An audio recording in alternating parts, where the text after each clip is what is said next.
Wall, and it's gone. It's a home run for Michael Baker, and it's the first home run of the season for the Fremont Moo. Moo Baseball on the Big Dog 98.9 FM, 1340 AM, brought to you by the Dodge County Convention and Visitors Bureau, Keel's Barbershop, the Silver Dollar, your Fremont Hy-Vee, Christensen Lumber, Weesey Plumbing and Excavating, The Door, Lincoln Premium Poultry, Osteria Kayla, and Brainerd Chiropractic. Now, here's Cooper Lipsky and Bobby Hessling. As we welcome you inside the booth here at Moeller Field for the Fremont Moo pregame show on the Big Dog 98.9, 1340 AM, as well as BSDN Live on YouTube and the Moo Mixler, all a part of the Moo Baseball Network. Tonight we start a three-game series between the Casper Spuds, who enter at 5-2 here in the second half a game back of the first place Oahe Zap, and the Fremont Moo at 4-3, 1.5 back of first place in the second half. I'm Cooper Lipsky, and already checking the weather in this one, Mr. Bobby Hessing. How are we looking? Well, for now we're dry, but the big question is going to be the storms to the northwest of us that are working their way through the South Dakota and Nebraska state line. We had some storms earlier today that fired up west of Columbus. They have since drifted their way towards Norfolk, but now the cause for concern is that those storms are going to reach the cold front rather than just the low pressure zone and begin to drop down towards us. So we're dry for now, but I think we're going to see some storms here relatively shortly, and a lot of this as well has just exploded, especially in the northeast part of the state, north of Norfolk, south of Sioux City, just south of the border. So we're keeping an eye on it, but for right now we're dry, and if we can go 3 hours without rain, that'd be a pretty good thing. Already a little bit frustrating here at Moeller Field. But, of course, tonight's game is brought to you by Methodist Fremont Health. Choose a team who treats you like family. Methodist, the meaning of care. We'll take a look back at what happened on Saturday, July 5th, between the Fremont Moo and the Nebraska Prospects, where the Moo got behind 9-0 at the end of the top half of the third inning. Brock Songster didn't necessarily have his stuff. 3 innings, 9 runs, 8 earned, and 6 hits given up in that one. But on top of that, the Fremont Moo fought back 3 runs in the bottom half of the third after the rain delay, the second rain delay. Then 2 runs in the fourth, 5 runs in the fifth, and then a walk-off 5th run, 7th inning. Thanks in part to Josh Hardiman hitting his second home run. Second grand slam of the season. A walk-off big fly over the left center wall to give the Moo the 15-14 win in 7 innings. Bobby, what are your takeaways from that matchup? I think that just kind of speaks to the testament of this Moo team of how good they are. And, I mean, they've just been, ever since the losing streak towards the end of May into the beginning phases of June, this has been a different team. And I think that shows you the fight that they have. Now, granted, they're throwing position players, prospects were. Yep. So you expect, okay, yeah, you're going to rattle off a few runs. Do you expect to score 15? No. And the other thing is, to be honest, Cody Cizik, not a bad arm whatsoever. No. Really good stuff out of him. So you're, kind of expecting the best out of what you see, and they got the best out of the offense. And, I mean, Hardiman's walk-off down 14-10 heading into that 7th inning. 1 run comes across, then Hardiman one swing of the bat and a ball I didn't think was gone. I thought it was extra bases for sure. I didn't think it was over the wall. Clears over the wall, boom, and this is a 15-14 victory. You got to be very proud of what this Moo team has been able to accomplish the last few weeks, and especially the last week or so. It's been up and down. You win one, lose one, win one, lose one. You're able to do that after losing back-to-back games and encountering 3 hours and 25 minutes of delay. Both sides are tired. The Moo had a game that went 4 hours plus the day before against Hastings. All it does is show the testament of what these guys are. That it does. Of course, taking a look at those standings real quick before we step away. The Oahe Zap currently at 6-2, lead the second half. Half a game up in the Casper Spuds, looking for a win tonight as they take on the Fremont Moo. The Moo at 1.5 back, tied with the Spearfish Sasquatch, are already making their way to the postseason. The Hastings Sodbusters at 2-2. They sit 2 games back of first. When we come back, Bobby Hessing sat down with the wonder from down under, Henry Haymon. Discuss a plethora of things, and that'll come up after this break. Well, it was supposed to be aired on Saturday, so this was recorded on Saturday. It was supposed to be for Game 2, but because of no Game 2, it's going to get played today. It was too good of an interview not to throw on the air. He's a great character, that Henry Haymon. So we'll get you that here in just a moment. You're listening or watching the Fremont Moo pregame show on the Moo Baseball Network. Welcome to Fremont and Dodge County, where we invite you to play, shop, stay, and eat. Dodge County is where your next outdoor adventure is at your fingertips. Did you know that downtown Fremont is also known as the antique capital of Nebraska? Fremont and Dodge County also has many fine hotels, campgrounds, and RV parks to suit any needs. We invite you to come and see why downtown Fremont has been named the most charming downtown in Nebraska by USA Today. Now that's what a solid piece of wood sounds like. Look just past that left field wall at Moeller Field, you'll see Christensen Lumber, a solid lumber company for over 100 years. And there goes another ball into the lumber yard. Professional builders know Christensen Lumber is their home run hitter for quality materials. More contractors and woodworkers will tell you Christensen Lumber is the best choice to find quality cuts of lumber. Since 1923, Christensen Lumber. It's where the pros go. 714 South Main, just past the left field wall at Moeller Field. I'll be hustling back on the Fremont Moo pregame show, joined by Henry Haymon today for the pregame interview. Henry, been in the DH slot is where you've been slotted for the last couple of games. You're working your way back from a knee injury. First and foremost, how's the knee feeling? Knee's feeling really good. It's taken a while to get to that point, especially with, not playing this last season. So just getting those game reps has been really good, and it's been bouncing back pretty well each day. So I'm pretty happy with where it's at right now, but still got a bit of work to go. And yesterday down in Hastings, you had a nice day at the plate, got a single, had a double that was a rocket off the wall there, 370 down the left field line. Any other ballpark, that's probably out, except at Hastings. What are you seeing well at the plate right now to drive the ball far? Yeah, I'm just sticking with my approach. Take the heater to the right side of the field and then kind of just catching an off-speed early. There I kind of just threw my hands at it, and it was a low pitch inside and got a lot of it. So I think if I just stick to my approach, looking for the heater, been on time for that, and then kind of just reacting in on the off-speed stuff, I can be pretty successful.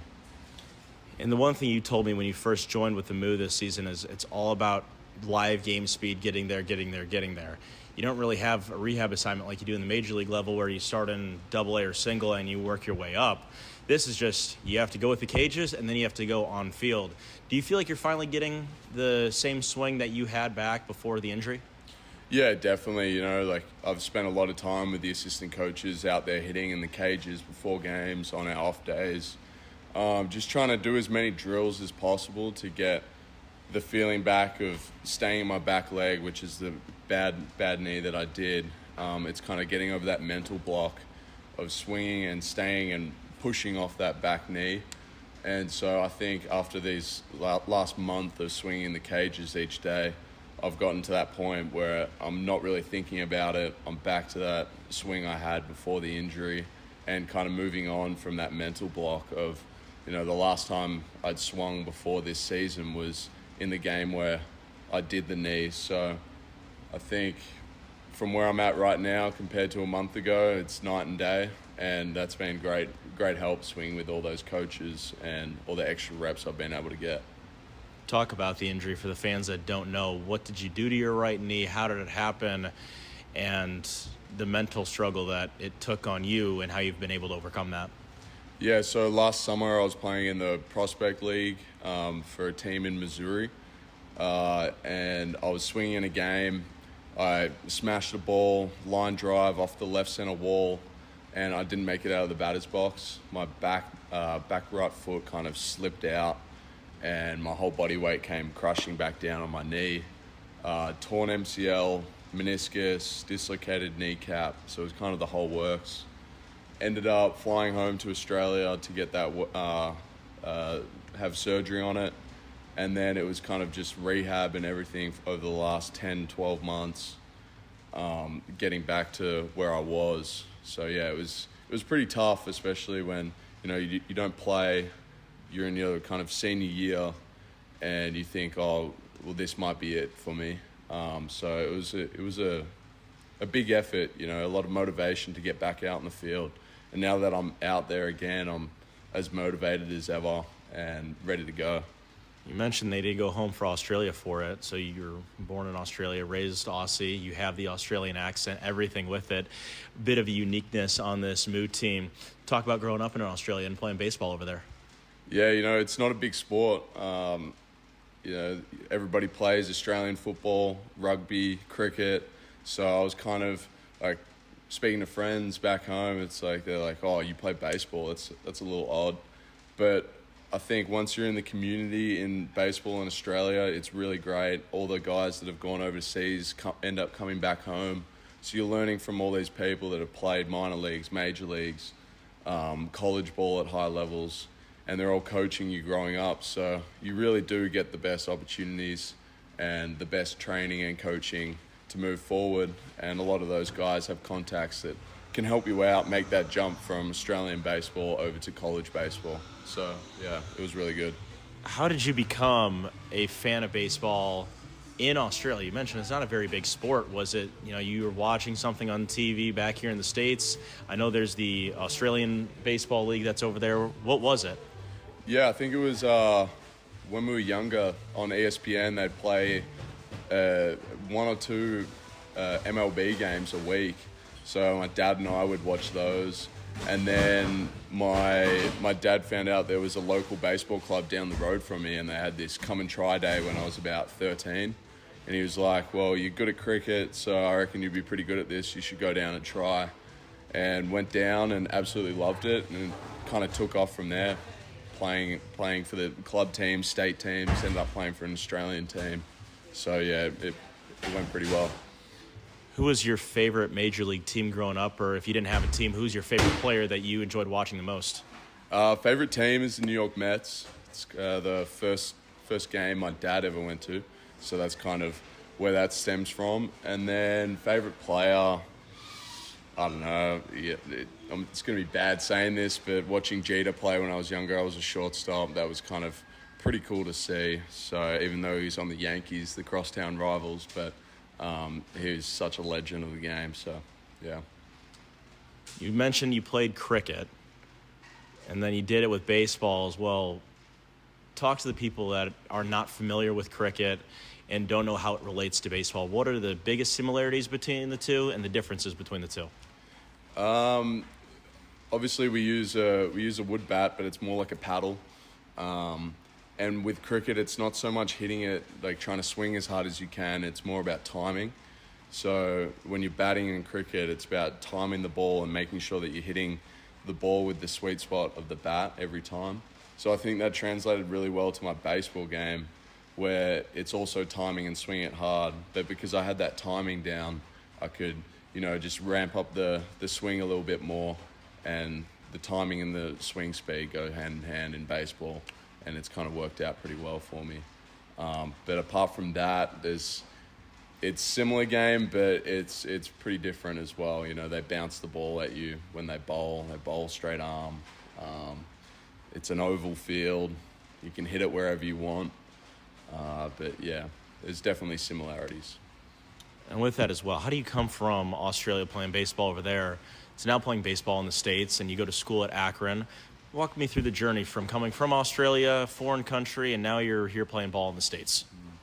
So I came over when I was in 2019, so I was about a junior in high school. I came over with an Aussie team to play in the Arizona Fall Classic, and that was kind of like a recruiting trip, and we played a bunch of games in front of coaches, college scouts, and I had a lot of interest coming out of there, and I was speaking to a few D1 coaches. And then in 2020, COVID hit, so all the schools kind of shut down, and I was like kind of stuck. Didn't really know what I was going to do. Ended up finding a junior college that an Aussie guy had to connect with at Barton Community College, and then did like Zoom calls, interviews with the coaches, didn't see the campus, kind of just committed on the spot, and then flew over. And at that point with COVID in Australia especially, once you leave, you couldn't come back for, I think it was about 12 months. So I was kind of locked in for 12 months to be in the States, in a new place that I've never been to, in the west of Kansas, which is pretty crazy, pretty different to Melbourne, Australia. And then loved it, played really well, came and played at the Fremont Moo after my second year at Barton, and that's where I got picked up for University of Akron. I've been there ever since. How did you end up joining with the Fremont Moo back in 2023? This is your second season with the Moo. Obviously didn't play last year because of the injury. Played in the championship winning season in 23. How did you get picked up by the Moo? It came through my JUCO coach, Brent Biggs. He helped me out a lot over the 2 years. I kind of didn't have anything set and solid. My dad came over to see me, and we went on a road trip. We went to Kansas City, watched the Royals a couple of games, and then I got a phone call from Ben Asher asking how quickly I could get to Fremont, Nebraska, and I was like, I'll be there in a couple of days. And then just went from there, played the second day I was in town, and just kind of took off. Had struggled a little bit at the start, but by the back end of the season I was flying and ended up winning the championship with the team, so that was pretty cool. On top of that as well, what's the biggest difference from Australia to the States, specifically Nebraska? Yeah, in Melbourne we have farms and farmland, but it's well out of the city. I think in Nebraska, when you're driving through, it's just a whole lot of cornfields. Like, yeah, you got the big cities, kind of like Lincoln and Omaha, but how separated everything is, how flat it is, the cornfields, the heat in the summer is something else. Even though I'm from Australia, it's just, scorching out here. But yeah, I think the biggest thing that I miss from Nebraska to back home, it's the ocean. Like being next to the beach, being able to go down for a swim whenever I want, that's definitely something that I miss. Yeah, a little more landlocked here in Nebraska than you are in Australia. Mm-hmm. Yeah, definitely, which has been all right, but we find a lake here and there. So awesome. Thank you very much, Henry, and good luck today. Thank you. Cheers. That was Henry Haymon on the Fremont Moo pregame show. When we come back on the Fremont Moo pregame show, we'll have starting lineups, first pitch, and the welcome weather next here on the Fremont Moo Radio Network. Keel's Barbershop is the Sports Center barbershop in Fremont. Be sure you look your best and get into Keel's Barbershop, where you'll receive quality haircuts in a friendly atmosphere. Get a fresh cut, have them hot leather, and shave your neck. If you're looking for that special feel of a true barbershop, Keel's is the place for you. They're open Tuesday through Friday, 8:30 to 5:30, and Saturday, 7:30 to 3. Keel's Barbershop, 6th and Broad in downtown Fremont. They'll make you look your best.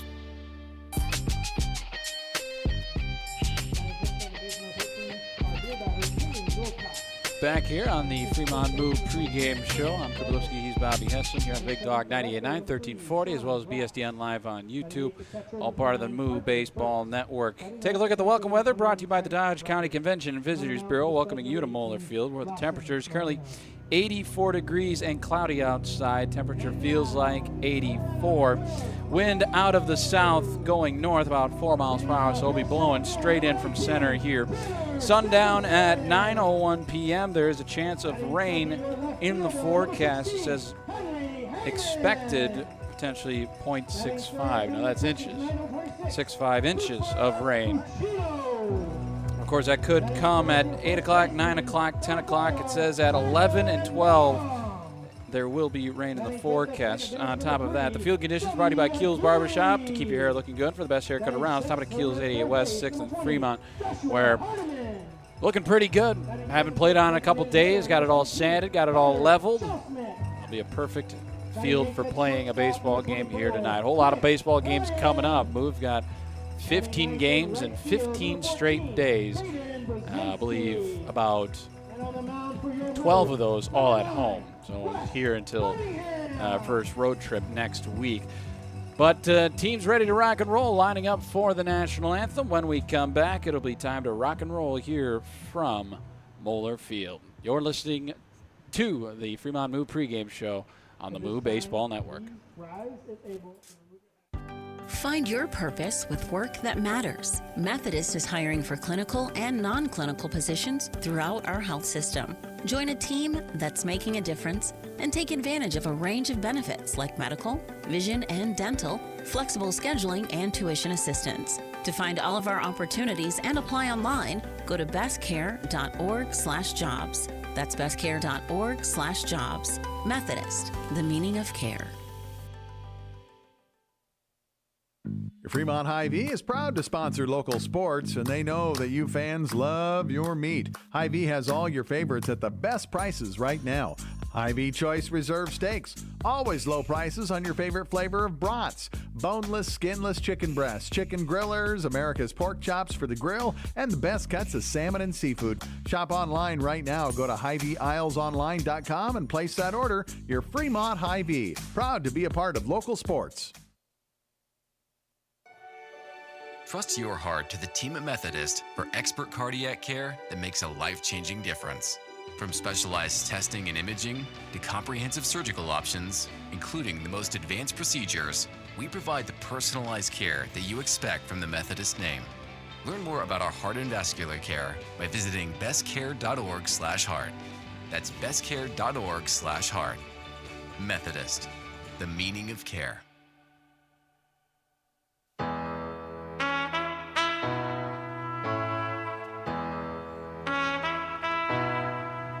Ready to rock and roll here from Moeller Field here on the Big Dog 98.9, 1340, as well as BSDN Live on YouTube, as well as the Moo Mix. I'm Cooper Lipsky. The umpires are going to say play ball here Wow, tonight. that's new. For the first 3 innings, it's Mr. Bobby Hessling. Thank you very much, Coop, and it is time for our starting lineups, and your starting lineups are brought to you by your Fremont Hy-Vee. For a lineup that's loaded, shop your Fremont Hy-Vee. Go to HyVeeIslesOnline.com now and place your order. Let's start with the batting order for the visiting Casper Spuds today. In order, Matt Marsick, Hank Harp, Hunter Billingsley 1 through 3, and the cleanup role is Jack Opine. Caden Wilcox is 5th, Cale McCarville is 6th, Shane Glatz, Parker Burt, and Trent Rucker 7, 8, and 9 in the Spuds lineup. The defense for the Fremont Moo will look like this. Henry Haymon, our pregame interview, out and left. Mentioned that he's working his way back from a knee injury. He's out and left today. Tanner Jacobson is out in center with the M that was cut into the grass. You see that out there in straightaway center. Jason Clark did that. It's something. It's a start. It's he'll a start. get better at it as worse. Yeah, definitely get better at it. That's definitely one thing I'd say. Caden Brzezinski is out and right on the infield. Josh Hardiman is at 3rd. Grant Ryan at shortstop. Sevi Aguirre at 2nd. So we get the interesting pairing of Ryan and Aguirre on the middle infield. Diamond Long is at 1st. Behind the plate doing the catching is Cooper Ficino. On the start, on the mound, Wes Cunningham making his second start. His last outing was June 28th up in Casper, getting the win for the Moo. He had to pitch through a rain delay there. He's on 9 days rest. So Mr. Wes Cunningham is well rested and surely is ready for this one. Yeah, he's already faced the Spud squad already. Went 6 innings in that one, plus had some time off due to a rain delay and didn't miss a step. It'll be interesting to see how he attacks the Spuds this second time around, or in this case, how they come back and attack him. They've already seen him. So Wes Cunningham, the tall righty, gets set to go. And his first pitch fouled straight back into the screen off the top of the fence and lands behind the backstop at 7:07 p.m. And away we go for the first of 3 between the Moo and the Spuds. Here on the Moo Baseball Network, the Big Dog 98.9 FM, 1340 AM, BSDN Live on YouTube. Bobby Hessling, Cooper Lipsky with you all week. 0-1, swing and a miss by Matt Marsick, and it's quickly 0-2 for Wes Cunningham.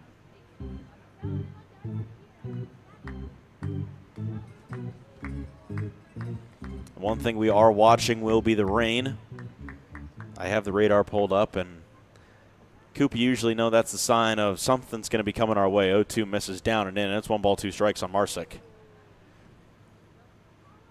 We'll see if we have to pull the tarp today. 1 ball, 2 strikes. Cunningham swing and a miss. Marsick is retired, and 1 quick out for Wes Cunningham. 1 out to bring up Hank Harp. The shortstop, number 11, Hank.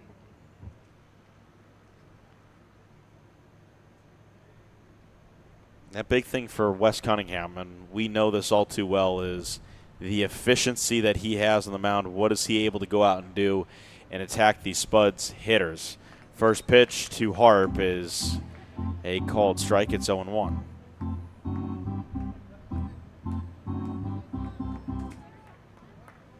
Oh, 1. Just misses at the bottom of the zone. 1 ball, 1 strike.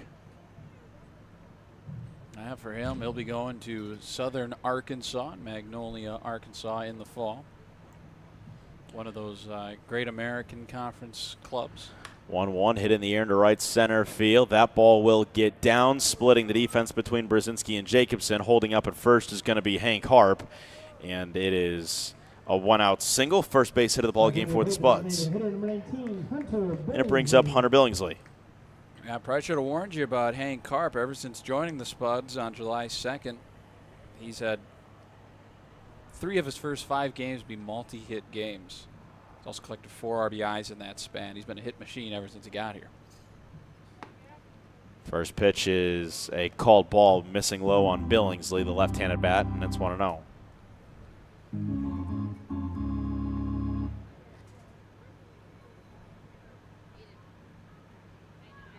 1-0 swing and a miss. Billingsley well out in front of it, and the count is even. 1 ball, 1 strike.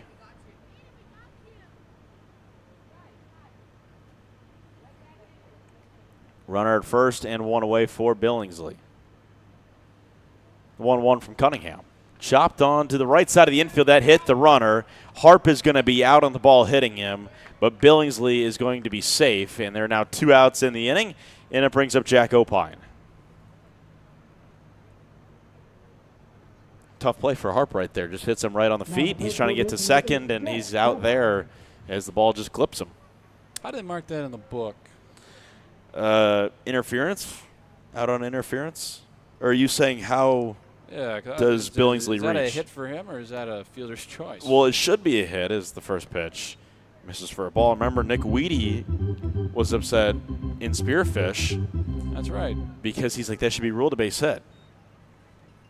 I'll give them the hit because Game Changer scores it as a fielder's choice. 1-0, swing and a miss. And the count's even. 1 ball, 1 strike. I go by the Nikolai Weedy rule book. I don't go by the ILB. 1 ball, 1 strike. Here's the 1-1. Checking his swing. Opine. He held up. They appealed down to the field umpire. And he said, no, he didn't go. First time I've seen the umpires be the ones that have said play ball. 2 balls, 1 strike. 2-1 from Cunningham. Hit in the air into center field. Jacobson charging in. Can he get there in time? Yes, he can. To record the final out in the top of the first inning. It is now a 1-2-3 inning, but it is still an efficient inning as 1 hit is allowed in the inning. And it sends us to the bottom of the first. Tanner Jacobson, Henry Haymon, Cooper Pacino, 1, 2, and 3, the minimum for the Moo. We go bottom 1 here on the Moo Baseball Network, Big Dog 98.9 FM, 1340 AM, and BSDN Live on YouTube. It's Moo Baseball on the Moo Baseball Network. Lincoln Premium Poultry is excited for Fremont Moo Baseball this summer. Hey, you're looking for a new opportunity? You can hit it out of the park with a job at Lincoln Premium Poultry.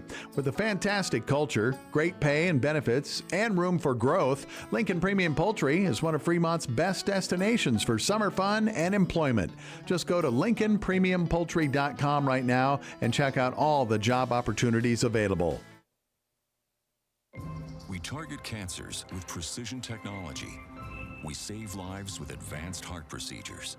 We deliver exceptional care for the most vulnerable pregnancies. We are Methodist.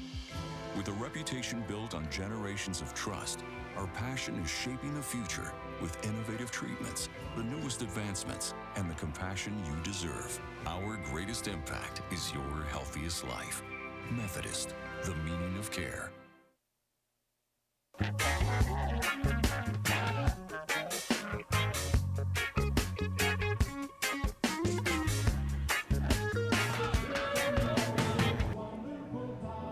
Go to the bottom of the first inning. No score between the Moo and the Spuds, and the Moo are coming to bat. Here's their batting order. And starting lineup brought to you by your Fremont Hy-Vee. For a lineup that's loaded, shop your Fremont Hy-Vee. Go to HyVeeIslesOnline.com now and place your order. Jacobson, Haymon, Ficino, 1 through 3, time and long, slotted in the cleanup spot. Sevi Aguirre batting 5th. Josh Hardiman in the 6th hole. Carter Shellsmith, Grant Ryan, Caden Brzezinski, 7, 8, 9. Oh, Say, it's nice to see Smith back in the lineup. He's been dealing with a quad injury and slotted in the spot to take a few swings. On the mound is Lawson Moreno. First pitch from Moreno misses for a ball. Last time out, we saw Lawson Moreno. He went 4 innings, giving him 5 hits, 6 runs, 3 of them were earned, 2 walks, struck out 1 batter. Here's the 1-0 to Jacobson. High breaking ball at the top of the zone. It's a called ball, 2-0. Not great numbers from Moreno this season. We saw him on the Saturday game when he just didn't have his best stuff. 2-0. Misses again. 3 balls, no strikes. That missed low in the zone. He gave up a home run to Cooper Ficino as well.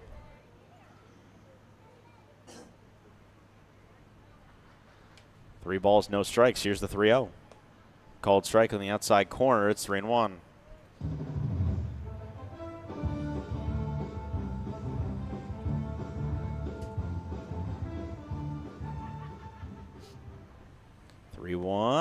Called a strike on the inside corner. Tanner Jacobson, where are you going, pal? You got to come back into the box. Count is full. 3 balls, 2 strikes. Yeah, think about Moreno's outing, though. That 4-inning outing against him was his longest, and to date was his only start of the season. I mean, you put it in those terms, it's not necessarily a bad start. Only 3 earned runs given up.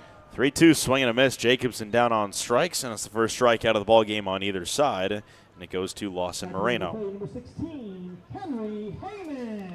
So it brings up Henry Haymon. How about Henry Haymon? Swinging a really good bat as of late. Since the start of July, is batting .538. Yeah, .538. On Saturday versus the Prospects, Haymon swung a really good bat. 3-hit day for him. Reached all 5 times. He stepped to the plate, including a 2-run RBI single. He was walked and also hit by a pitch.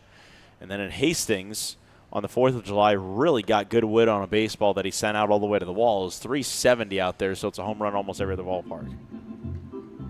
May have, I mean, he hit on such a line, it may have hit the top of the wall here at Moeller, but he got all that one if it's fair. 1-0 is a rocket foul, just a little too far in front of it, and the count's even 1 ball, 1 strike with 1 away.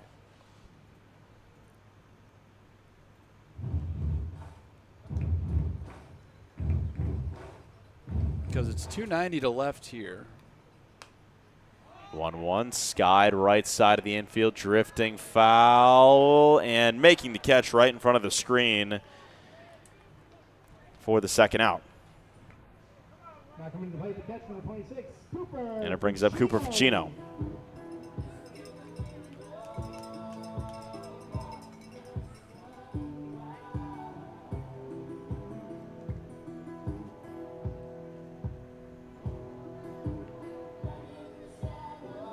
So Ficino, he's also been swinging a really good bat as of late. When he faced Lawson Moreno, hit a home run off of him in that game up in Casper. The last time that Ficino played against Moreno, he also hit for the cycle. 1-0 from Moreno. Ficino hits a ball into right center field, back by the warning track. It's at the wall. It's going to one-hop off the wall. This will be extra bases for Ficino. Sliding into second, he is there safely. And it is a 2-out double for Cooper Ficino. Good start for Ficino, trying to replicate the same success he had on that Saturday against Moreno. I suppose if there's one guy he sees exceptionally well, it would be Lawson Moreno. Hit that big home run off of him in his first time up against Moreno. I have to go back to the other at-bat. I'm sure you saw him twice before Moreno got pulled in that one. I think he had the single as well.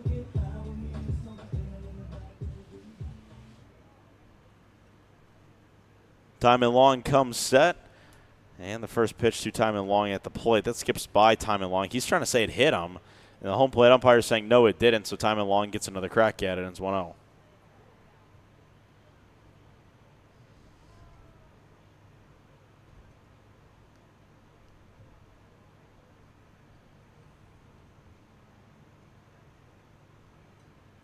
One ball, no strikes. Ficino leading off at second, the 1-0. Timon Long fouls it off to the right side, and it's 1-1.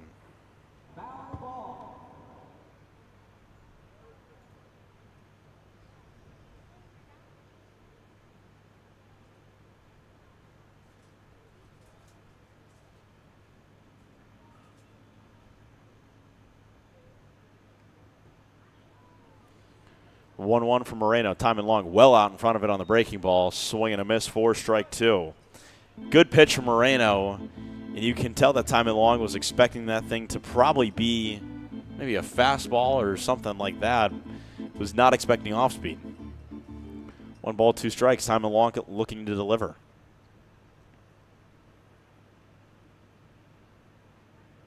The 1-2. Swing and a miss. It's down in the dirt, and Timing long goes down swinging. And that is the second strikeout for Lawson Moreno and puts a close on the first inning. Yeah, the 2-out double from Cooper Ficino. That's all the Moo were able to do in the inning. It sends us to the second. No score between the Spuds and the Moo here on the Moo Baseball Network. Big Dog 98.9 FM, 1340 AM, BSD and live on YouTube. Looking for a nice place to go? A place that's rich with tradition, great service, and atmosphere? A fantastic place where you can go and still carry on a conversation. Maybe shoot a game of pool and enjoy one of the best jukeboxes in town. Silver Dollar is one of the finest places for adult libations at reasonable prices. Join the Silver Dollar family and enjoy, but you need to be 21 or older. See y'all soon, and remember, not everything that glitters is gold, but we're pretty sure it's probably silver at the Silver Dollar, 18th and Bell Street in Fremont.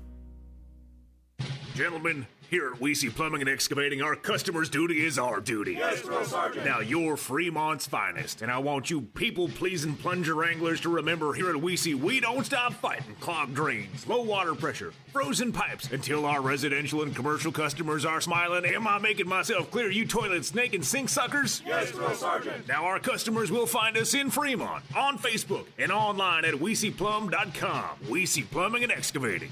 Your duty is our duty.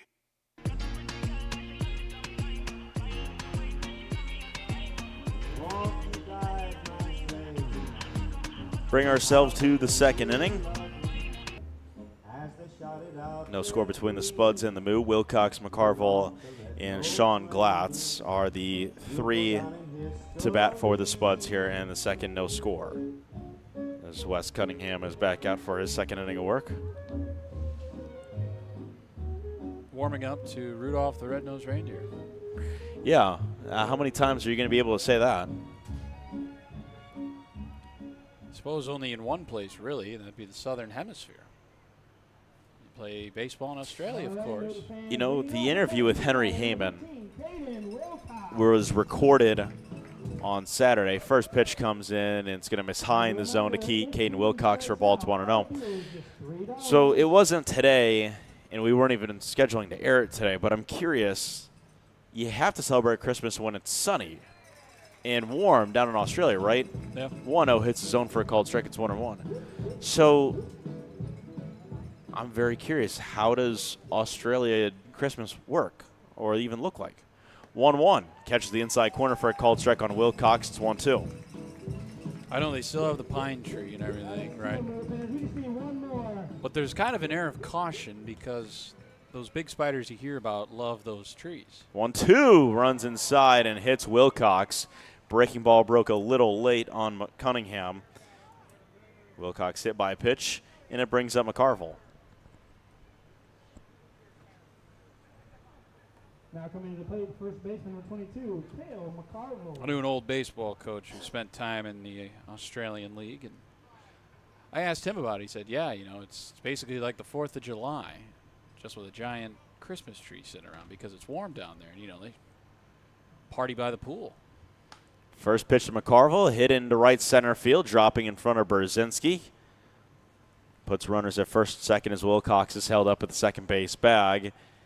And a little bit of trouble in the top of the second inning for Cunningham as Sean Glatz steps to plate with 2 on and nobody out.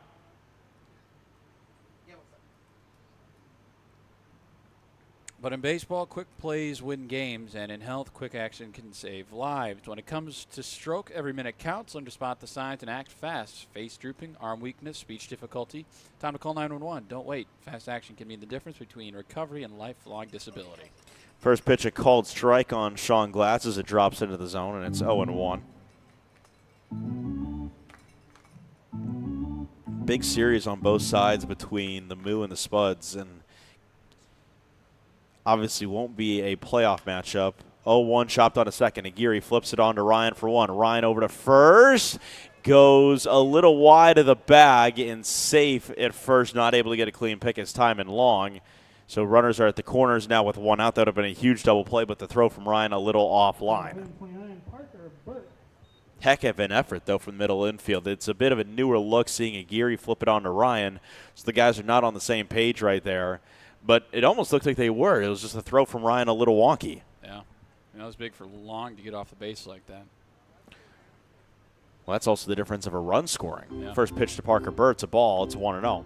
Yeah, that's what they tell you when you're playing first base is that making sure that getting the ball comes first, putting the foot on the bag comes second.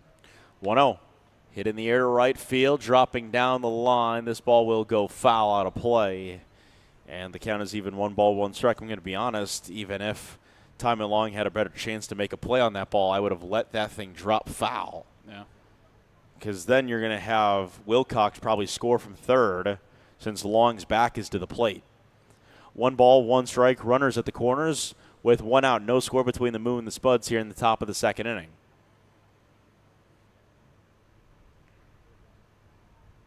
Cunningham comes set on Parker Burt, the catcher, the 1-1. Call a ball outside, 2 balls and 1 strike. You know, back to that point about getting the ball first, getting on, or putting the foot on the bag second. For situations like that, right, where the ball, wild throw, guy's on third, that ball gets past you, he's going to score. 2-1, drops into the zone. It's a called strike, and Parker Burt's got the count even 2-2. It's the only thing I really remember from coaching a bunch of 10-year-olds. Because, you know, they want to keep the foot on the bag so bad, but, you know, their buddy playing short can't throw the ball straight. 2-2, Ficino throws down. They get the out, but a run is going to score. So it's a successful, what did you call that, steal and run? I'd say so. Steal and run from the Spuds, and out does come out of it, but the run scores in Wilcox, and it's 1-0. And the count is now full, 3 balls, 2 strikes.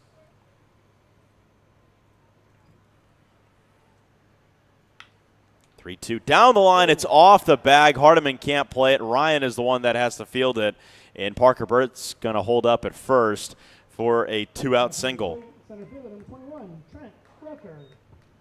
Well, that's one of those plays that you can't really do much. That's a shot down the line, hits the bag, goes 20 feet in the air, and Josh Hardiman, all he can do is watch it. He doesn't have superhuman jumping to try to pick that ball out of the air, and it brings up Trent Rucker. With 2 outs and a runner at first, first pitch to Rucker drops in the zone for a called strike. It is 1-0, Spuds on top of the Moo. Bobby Hessling, Cooper Lipsky with you here on the Big Dog 98.9 FM, 1340 AM. We are watching the skies for potential severe weather tonight. 0-1 is a called strike. It's 0-2. Last few days we've done a lot of just sky watching. Yeah. No balls, 2 strikes with 2 outs. 0-2 to Trent Rucker, misses for a ball. It's 1-2. Can never look down with Wes Cunningham. He works so quickly, so efficiently. No trips to the refrigerator when Cunningham is on the mound. 1 ball, 2 strikes. The 1-2 from Cunningham. Missed outside. The count's even 2-2.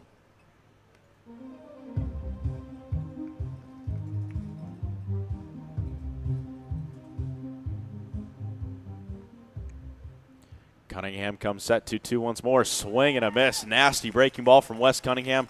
His second strikeout of the ball game.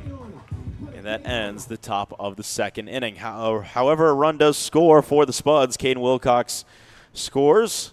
And it is 1-0 Casper on top of Fremont. We take ourselves to the bottom of the second inning. Aguirre, Hardiman, and Shellsmith, the minimum for the Moo when we come back on the other side here on the Big Dog 98.9 FM, 1340 AM, and BSDN Live on YouTube. Welcome to Fremont and Dodge County, where we invite you to play, shop, stay, and eat. Dodge County is where your next outdoor adventure is at your fingertips. Did you know that downtown Fremont is also known as the antique capital of Nebraska? Fremont and Dodge County also has many fine hotels, campgrounds, and RV parks to suit any needs. We invite you to come and see why downtown Fremont has been named the most charming downtown in Nebraska by USA Today. Now that's what a solid piece of wood sounds like. Look just past that left field wall at Moeller Field. You'll see Christensen Lumber, a solid lumber company for over 100 years. And there goes another ball into the lumber yard. Professional builders know Christensen Lumber is their home run hitter for quality materials. More contractors and woodworkers will tell you Christensen Lumber is the best choice to find quality cuts of lumber. Since 1923, Christensen Lumber. It's where the pros go. 714 South Main, just past the left field wall at Moeller Field.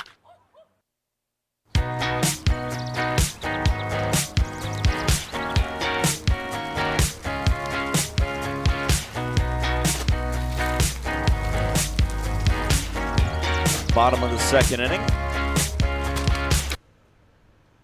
1-0 Casper on top of Fremont. Bobby Hessling and Cooper Lipsky with you here from Moeller Field in Fremont. We're going to be here a lot for the next 10 days or so.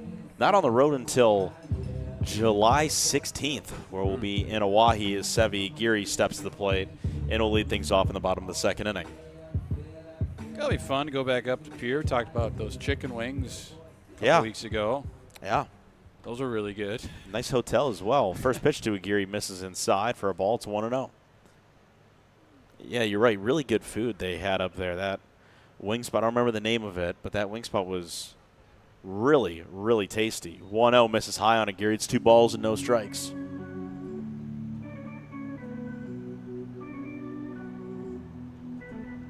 And the other thing is, when we're home so much, we never talk to the opposing radio guys. 2-0. Called strike. It's 2-1. That was the nice thing about going on the road to Oahe, Spearfish, Hastings when we go down there. 2-1. Misses 3 balls and 1 strike is you get to talk to the opposing radio people, get to know them. See what they know. Some good people out there. Yeah. And the one thing I feel like we've uncovered, 3-1 to Aguirre. That misses high on him. He immediately tosses the bat for ball 4. And will take his base to bring up Josh Hardiman. Hardiman, how about him? He has been swinging a really good bat as of late. Since the start of July, he's been batting well over 400, around 430 or so. That shows you how much power he has in his bat and how much more impressive he's gotten at the plate as well. I think another thing on top of that is that they've moved him down the lineup. Yeah. Which you probably ask yourself, well, how does that make one better than another? Believe it or not, it does, because you're going to see different pitch variants depending on who's in front of you and who's beneath you in the lineup. First pitch to Hardiman is going to be thrown over to first. It was a high throw as well as they check on Aguirre.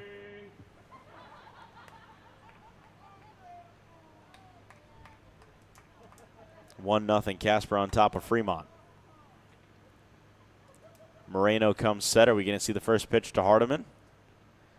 And we will. And it's going to be a called ball at the top of the zone, 1-0. The big thing we're watching is the weather. I cannot stress that enough. 1 ball, no strikes. Here's the 1-0 to Hardiman. That's a called ball on the outside. It's 2-0. One thing we've uncovered about being on the road, there's a lot of Big Ten people. You know, Spearfish has their announcers are both from Iowa.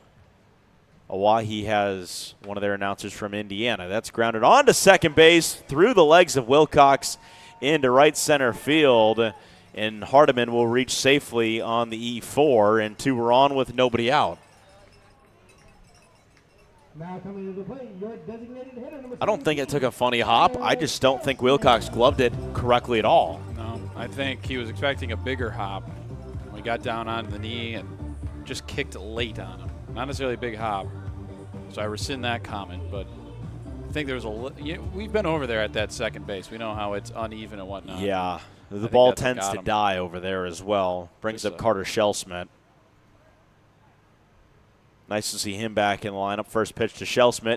Hit in the air into left field, ranging over and making the catch out left is Sean Glatz for the first out. So Shellsmith wasting no time trying to put bat to ball. And it results in a fly out to bring up Grant Ryan. Yeah, Shellsmith was a pretty vital leadoff batter there for a while in McGonigal's lineup before that injury. And then Brady Brown took over. Jacobson's found that spot pretty nicely, and It'll be fun to see Shellsmith start to get it going once again. First pitch to Grant Ryan. Misses for a called ball. And it's 1-0. Well, that's the unfortunate thing with the injury to Brady Brown. We haven't seen much of him around.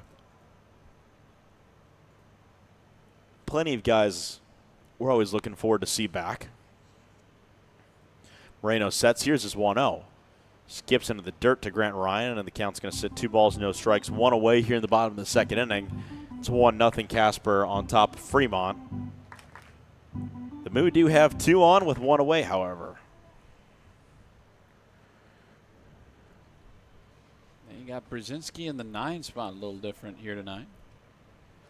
2 balls, no strikes. 2-0 to Grant Ryan. Misses for a call ball. It's 3-0.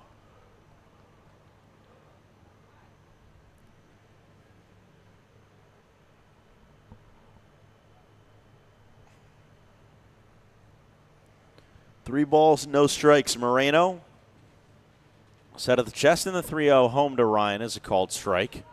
It's right there at the top of the zone. The count's 3-1.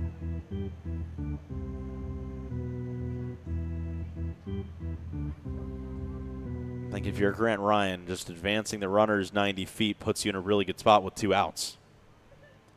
3 balls, 1 strike. Lawson Moreno looks in, the 3-1. Hit in the air, looped right towards second base. Coming in and making the catch is Wilcox, making up for the mistake. And there's 2 outs for the 9-hole hitter, Caden Brzezinski. Spun right off the top of the bat from Grant Ryan. Yeah. He's got a little under it. Didn't really get a whole lot on it. No. Now we'll see if Brzezinski, swinging a new bat. Said he broke his last one. So he goes from the dark pine to the light ash. See if it makes a difference. Maybe it's lighter. Maybe. Easier to swing. I don't know. First pitch is a called ball up and in on Brzezinski. It's 1-0. What's a cool looking bat for you? Like you see a guy go up there, if it's like a tan top, black bottom, or like a black top, tan bottom. Is there any bats that stick out to you? I don't look at a bat and think, wow. That looks neat. That's a really nice looking bat. 1-0 catch zone. You get like a maroon bottom, a maroon handle, and then like a black barrel, That's there was a guy when you were growing up, you watch him. And I just admired his bat. You're like, man, he's got a great swing, but on top of that, his bat looks cool. 1-1 fouled off left side. See, I never have been a bat connoisseur of any sort of kind. I mean, I'm not talking specifics, like just a guy like. But still, like a tan bat. Do you think that looks nice? A lot of pine tar on the handle. I've never looked at a bat and think, wow, that's a nice looking bat. 1-2. Oh. High and tight on Brzezinski, 2 balls and 2 strikes. That's just me. You know who I thought who had a really good swing and one of my favorite players growing up? Jim Thome. But I never admired his bat. I'm not saying you're admiring his bat. You're just looking at his bat and you're like, it looks like it fits him. It's cool. Never really looked at it that way. I always said a bat is a bat. 2-2. Brzezinski skies into left field, coming over, trying to make a sliding effort, but it bounces foul. Sean Glatz was there for the effort. And count remains 2 balls, 2 strikes. Today we salute you, Mr. Overzealous foul ball catcher. I only say that because when I was growing up, I didn't have like Xbox Live, so I could never get like the actual rosters updated on MLB 2K10. Mm-hmm. So then I would go in and do it myself, and I'd change all their gear and stuff as it was of that day. 2 balls, 2 strikes. That's what I did as well for certain video games like Madden, NHL 14, 2-2. Brzezinski checked his swing. Did he go around? He did not, and the count's full. 3 balls, 2 strikes. It was high and tight on him, so the count is full. Everyone on the side of Casper thought Brzezinski swung, and it was strike 3. Boy, were they wrong. Yeah, they tried to. His shoulder moved. The bat really never left his shoulder. He dropped the shoulder and moved, but that was it. 3 balls, 2 strikes. 3-2 to Brzezinski. Runners are off. Brzezinski skies it into left center field. This could be a tough play. Coming in and making the catch is Sean Glatz to record the final out in the second inning. Few weak hit flyouts were the case. Shellsmith, Ryan, and Brzezinski retired in order following a Geary getting on via walk and Hardiman reaching on an error. We take ourselves a third inning. It's 1-0 Casper on top of Fremont here on the Fremont Moo Baseball Network, the Big Dog 98.9 FM, 1340 AM, and BSDN Live on YouTube. Keel's Barbershop is the Sports Center barbershop in Fremont. Be sure you look your best and get into Keel's Barbershop, where you'll receive quality haircuts in a friendly atmosphere. Get a fresh cut, have them hot leather, and shave your neck. If you're looking for that special feel of a true barbershop, Keel's is the place for you. They're open Tuesday through Friday, 8:30 to 5:30, and Saturday, 7:30 to 3. Keel's Barbershop, 6th and Broad in downtown Fremont. They'll make you look your best. Find your purpose with work that matters. Methodist is hiring for clinical and non-clinical positions throughout our health system. Join a team that's making a difference and take advantage of a range of benefits like medical, vision and dental, flexible scheduling, and tuition assistance. To find all of our opportunities and apply online, go to bestcare.org/jobs. That's bestcare.org/jobs. Methodist, the meaning of care.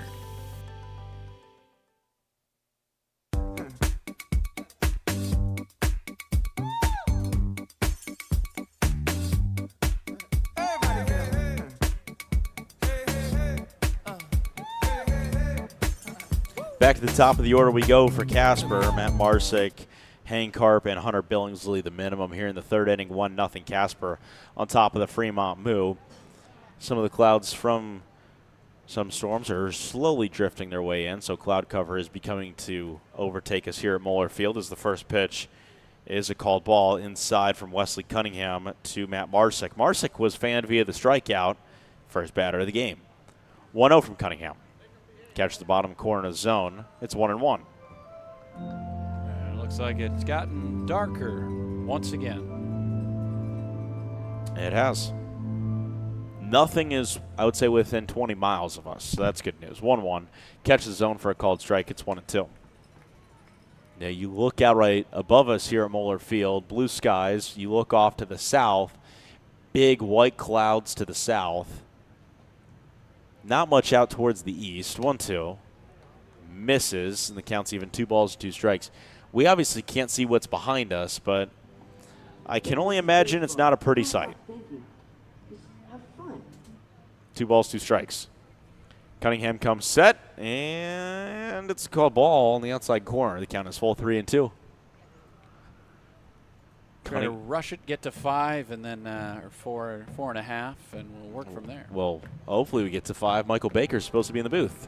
3-2, wave and a miss. Marsick strikes out for the second time today, and that's the first out here in the third inning. So far, we've had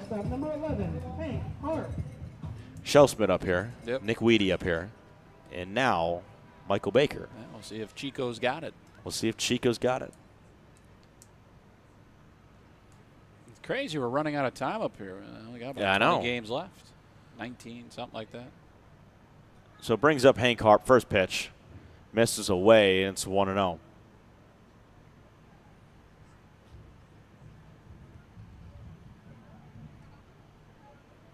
It's all about watching the sky. 1-0.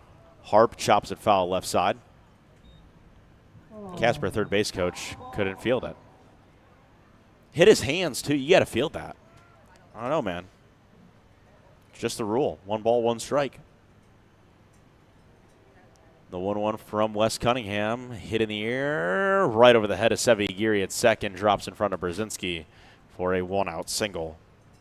And it brings up Hunter Billingsley, who reached on a fielder's choice earlier on a ball that hit the runner of Harp. So Harp is hoping that he can get to second without getting drilled by a baseball.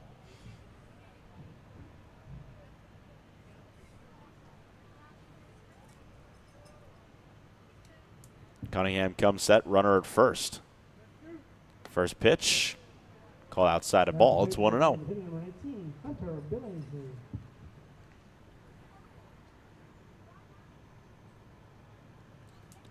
One ball, no strikes. Hartman playing relatively in at third as the 1-0 misses outside. It's 2-0. He's playing on the edge of the infield dirt and infield grass. The only one that's playing in and even over, because he's not playing straight up third base. And I understand Billingsley's a left-handed hitter, but still, it's almost like a little shift is on. 2-0. It's a called ball again. 3 balls, no strikes.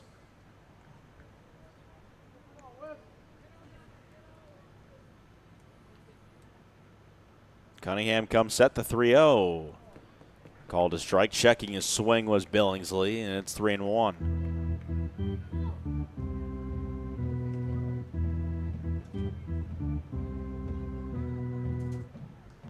3 balls, 1 strike. Here's the 3-1. This is Scott in the air down the left field line. Not playable as a trust foul, and the count is full, 3-2.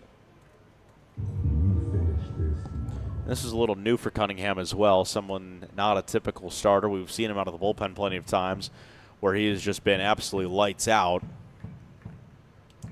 And here in a different role, this is a good spot for him to kind of learn. 3-2 off and running is Hank Harp, but this is into center field. Coming on in, making the catch is Jacobson. Harp has to go back to second. Billingsley flies out, and it brings up Jack Opine with 2 away here in the third. Now to play the third baseman, number 8, Jack Opine.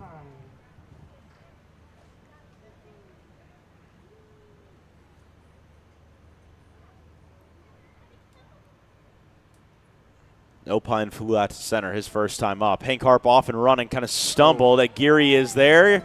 Tag is applied, and Harp is out trying to steal second. He had a good jump. The only problem is maybe about 25% down the line to second, he kind of lost his footing. Yeah. Didn't fully trip, but tripped enough to slow him down. And they're asking him what kind of went wrong, as that will retire the side here in the top of the third. You could call it a 1-2-3 inning. It's a little unconventional, but it still does the job. And it brings us to the bottom of the third. Jacobson, Haymon, and Ficino, the minimum in the bottom of the third. 1-0 Casper on top of Fremont here on the Fremont Moo Baseball Network. The Big Dog, 98.9 FM, 1340 AM, BSDN Live on YouTube. Keel's Barbershop is the Sports Center barbershop in Fremont. Be sure you look your best and get into Keel's Barbershop, where you'll receive quality haircuts in a friendly atmosphere. Get a fresh cut, have them hot leather, and shave your neck. If you're looking for that special feel of a true barbershop, Keel's is the place for you. They're open Tuesday through Friday, 8:30 to 5:30, and Saturday, 7:30 to 3. Keel's Barbershop, 6th and Broad in downtown Fremont. They'll make you look your best. Find your purpose with work that matters. Methodist is hiring for clinical and non-clinical positions throughout our health system. Join a team that's making a difference and take advantage of a range of benefits like medical, vision and dental, flexible scheduling, and tuition assistance. To find all of our opportunities and apply online, go to bestcare.org/jobs. That's bestcare.org/jobs. Methodist, the meaning of care.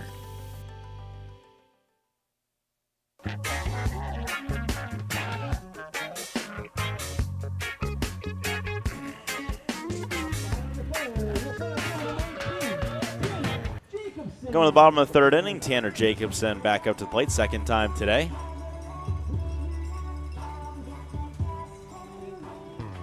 Looking for a nice place to go? A place that's rich with tradition, great service, and atmosphere? First pitch is a called ball, and it's 1-0.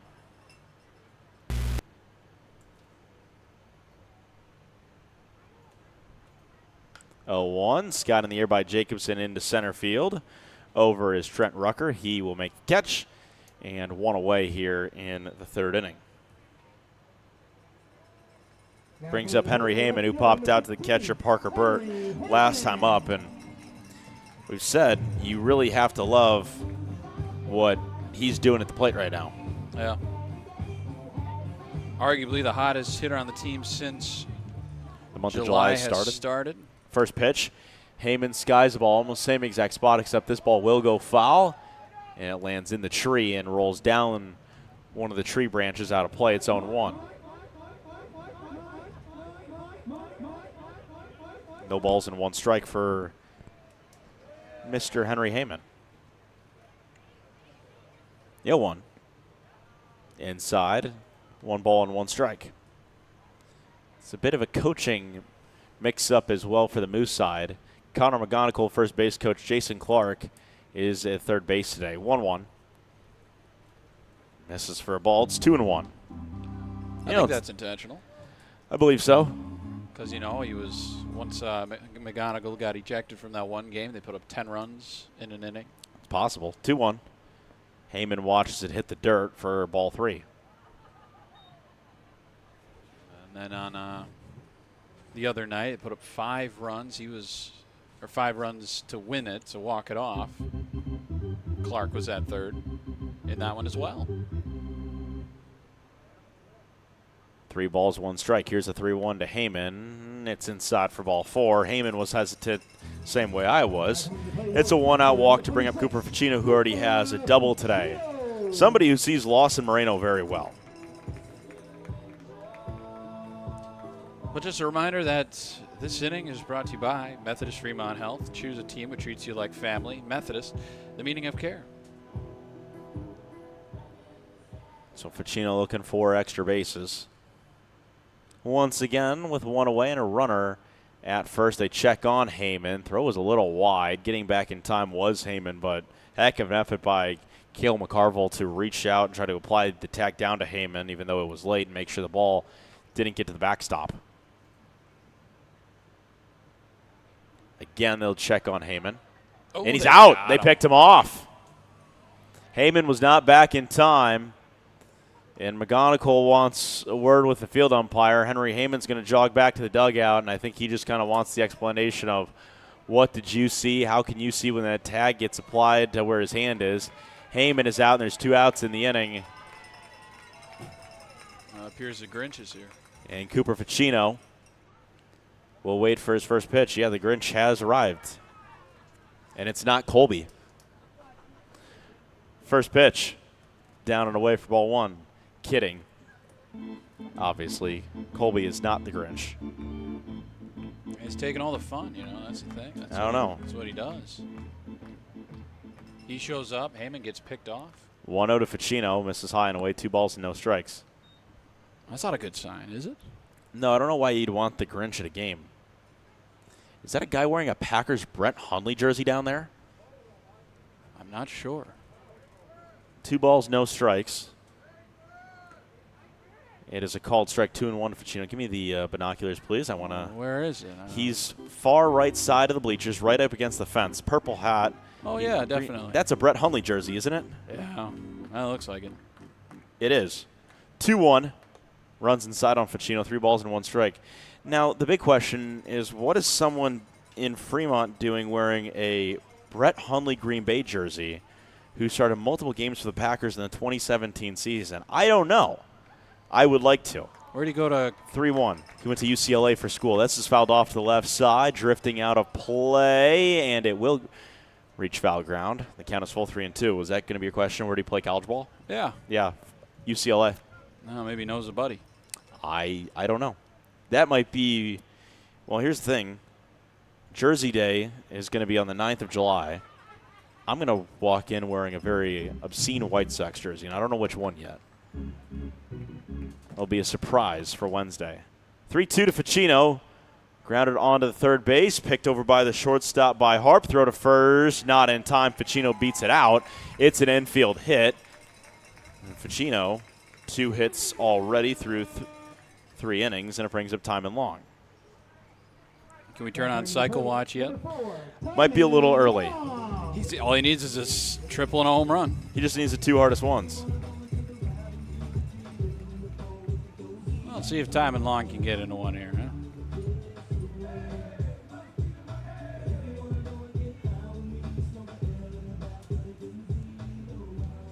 So time and long steps to plate. We've been waiting to see the power from the bat of time and long. First pitch misses, 4 balls, 1-0. I'm more so in awe that there's a person wearing a Brett Hundley Packers jersey here. Unbelievable. 1-0, they check on Ficino over at first. He's back in time.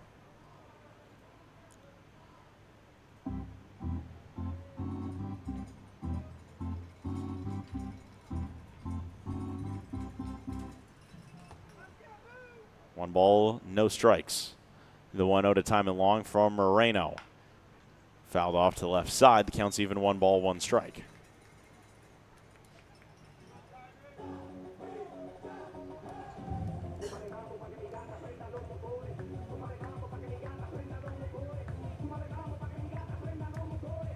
Defense playing relatively deep for Moreno, especially the left side of that infield with Harp and Opine. 1 ball, 1 strike. Here's the 1-1. Skips into home plate. Timon Long watches it for a ball. It's 2-1. Yeah, July 9th at 7:05. It's Winning Wednesday plus Jers Day. If the Moo win, you win. All in attendance to the final out can bring their ticket to next Wednesday's game for a free general admission ticket. Wear your favorite jersey and get a half-price GA ticket. 2 balls, 1 strike. Here's a 2-1. Timon Long grounds this thing onto shortstop. Again, Harpwell Field. Throw to first in time, and that retires the side here in the bottom of the 3rd inning. Sends us to the 4th. Spuds remain in front of the Moo. 1-0 here on the Moo Baseball Network, the Big Dog 98.9 FM, 1340 AM, and BSDN Live on YouTube.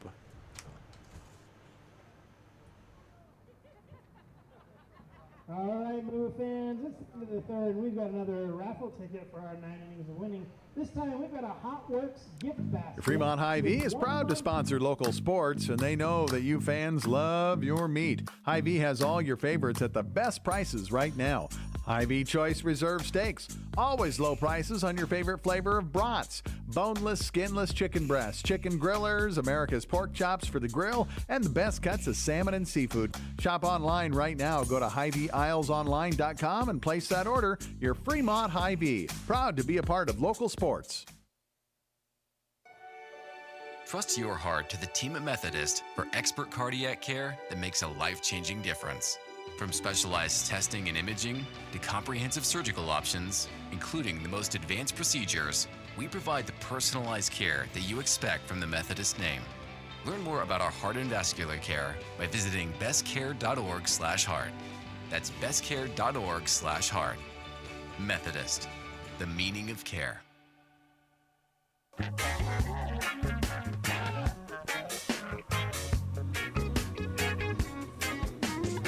Take ourselves to the 4th inning. Bobby Hessling, Cooper Lipsky with you here from Moeller Field.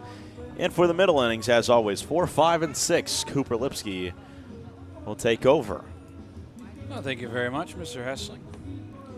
1-0 in favor of the Spuds as a hot stepper remains out on the mound. That's Wesley Cunningham.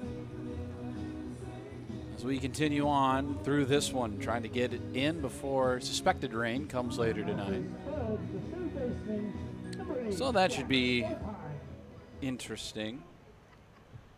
Whole bunch of games coming up, 15 games, 15 days. That includes the 5-game road trip. So 10 games here at home. First pitch in there for a called strike to leadoff batter Jack Opine. Opine out of southeastern Missouri calls Prosper, Texas home. The 0-1. That one's called for a strike, and it's 0-2.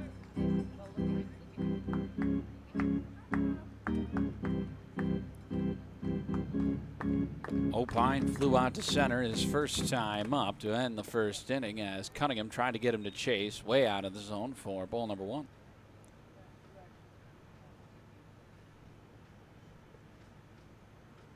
One ball, 2 strikes, nobody on to begin the 4th. Did he go? They're going to say he did, and that'll do it for Opine and his leadoff at-bat here in the 4th. Right, I'm out. I like that out of Cunningham. Fans, it's our favorite hitter of the night. It's our beer batter, second baseman, number 13, David Wilcox. So that brings up the beer batter, and of course, beer batter is brought to you by the Silver Dollar. Stop into the beer batter, or stop into the Silver Dollar and say beer batter, and get your first domestic beer for only $2.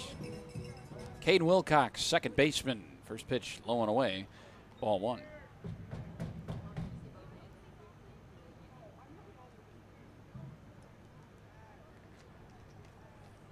Wilcox got hit by a pitch his last time up as he'll lean back as that one runs inside. It's 2-0 to him now.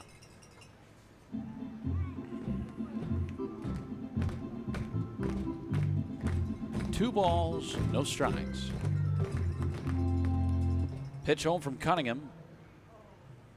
Misses high, and it's 3-0 now. Thought that one was a little bit closer to the plate, but Wilcox leaning back just a little bit. 3-0. That one's going to drop for a strike, and it's 3-1. Fans, of course, getting behind Wilcox's strikeout here, him being the beer batter. Cunningham, a man of the people, 3-1. Fouled back, and the count goes full now. All right, Moo fans, you got a full count. 2 strikes with 1 needed for a discount on our beer.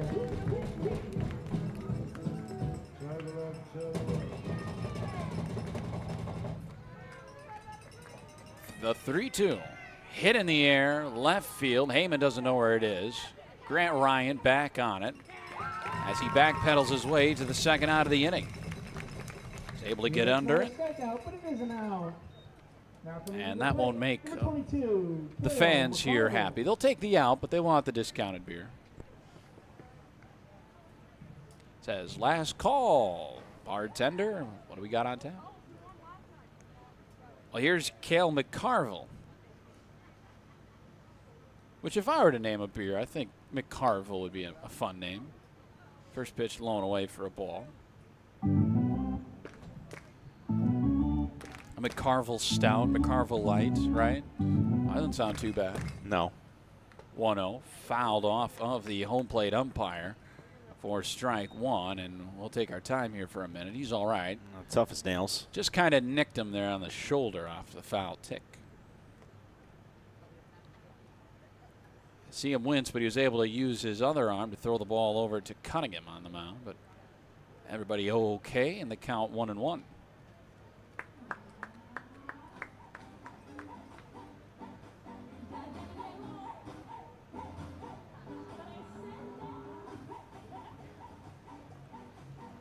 Sometimes you got to shake it off. Yeah. It looks like he's doing all right. 1 ball, 1 strike to Cale McCarville. Next pitch swung on, foul tipped into the glove of Fucino for strike number 2. McCarville out of Fort Scott Community College calls Springfield, Missouri home. 1-2. Popped up behind home plate, heading for the storm clouds, and it'll be 1-2. As it looks like the heavy stuff's just north of us. It is. It's getting there. And it looks like there's a little tail just kind of creeping out down, trying to tip his toe in the Fremont water. 2-1. Hit in the air, left field. Drifting back is Ryan again. Haymon in for it. He'll slide and make the catch. Well, I think you're a fan of that if you're Henry Haymon, because he slid on what I'm pretty sure is the knee that he hurt last year. And that gives you a lot of confidence going forward, knowing, all right, I did something to my knee that typically I wouldn't do, and it feels good. I didn't get hurt. I'm fine. What's done is done. He's just having fun out there. We go to the bottom half of the 4th inning. It is 1-0 Casper. We go to the bottom of the 4th here on the Moo Baseball Network. Looking for a nice place to go? A place that's rich with tradition, great service, and atmosphere? A fantastic place where you can go and still carry on a conversation. Maybe shoot a game of pool and enjoy one of the best jukeboxes in town. Silver Dollar is one of the finest places for adult libations at reasonable prices. Join the Silver Dollar family and enjoy, but you need to be 21 or older. See y'all soon, and remember, not everything that glitters is gold, but we're pretty sure it's probably silver at the Silver Dollar, 18th and Bell Street in Fremont. Gentlemen, here at Weesey Plumbing and Excavating, our customer's duty is our duty. Yes, Drill Sergeant. Now, you're Fremont's finest, and I want you people-pleasing plunger anglers to remember, here at Weesey, we don't stop fighting clogged drains, low water pressure, frozen pipes, until our residential and commercial customers are smiling. Am I making myself clear, you toilet snake and sink suckers? Yes, Drill Sergeant. Now, our customers will find us in Fremont, on Facebook, and online at WeeseyPlum.com. Weesey Plumbing and Excavating. Your duty is our duty.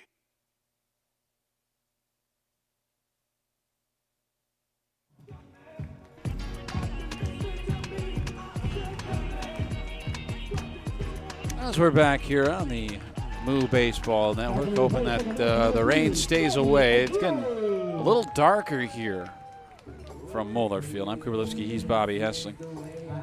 As leading off will be Sevi Aguirre. For the time being, nothing in Dodge County right now. Nothing in Dodge County. First pitch misses down and in, ball 1. It's going to enter into the northwest and drop down. They go full meteorologist if I need to. 1 ball, no strikes. Here's the pitch home. This is inside, and it's 2-0. Only if the fine folks over at BSDN could throw on a radar and I could analyze it. There we go. That's probably not possible, is it? The 2-0 popped up first base side. McCarville gives it a look, and he'll watch it out. Strike number 1 from Lawson Moreno. Now it does look like it could be raining, but I don't think it is. I think it's just a reflection of the lights in some spots. I mean, I noticed it during the break. I thought maybe it was raining. 2-1, low and away. 3-1 now. There's nothing that would indicate, nobody's moving whatsoever, so. Lights are on here at Moeller Field. 3 balls, 1 strike. The pitch home from Moreno is lashed right at the shortstop. Harp makes a great pick. Throw to first in plenty of time to put down Sevi Aguirre for the first out here in the 4th. Harp's been busy over there at shortstop. Now to play your third baseman, number 20. Handful of balls have been hit his way. Tell you, he's been a baller ever since he showed up in Casper July 2nd. Talked about how well he's been swinging the bat. As here's another guy who's been swinging the bat well. Here's Josh Hardiman. First pitch home to Hardiman. Bounces for ball 1. I believe Hardiman currently on an 8-game hit streak. That he is. 1 ball, no strikes. Trying to make it 9 at time with Sevi Aguirre for the team lead this season. Allen's in there for a strike, and it's 1-1. He reached on an error last time up by second baseman Wilcox.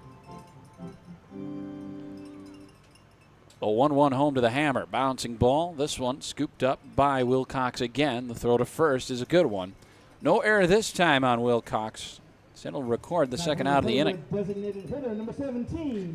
seeing a different Lawson Moreno than we did the first time. And that was another thing that stuck out. That 4-inning outing in that start, his only start against the Moo, was his longest of the season. He hasn't gone longer than that at all. In fact, before that, his longest was, I believe, 1 2/3 in a relief appearance.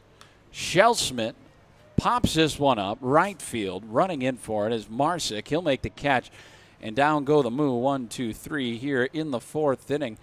No runs, no hits. Nobody gets on. Nobody's left on. Now's a good time to head to the bathroom. It's brought to you by Weesey Plumbing, Heating, and Excavating. When something messy breaks, remember your duty is our duty. At Weesey Plumbing, call 721-6908. You're watching/listening to Moo Baseball on the Moo Baseball Network. Welcome to Fremont and Dodge County, where we invite you to play, shop, stay, and eat. Dodge County is where your next outdoor adventure is at your fingertips. Did you know that downtown Fremont is also known as the antique capital of Nebraska? Fremont and Dodge County also has many fine hotels, campgrounds, and RV parks to suit any needs. We invite you to come and see why downtown Fremont has been named the most charming downtown in Nebraska by USA Today.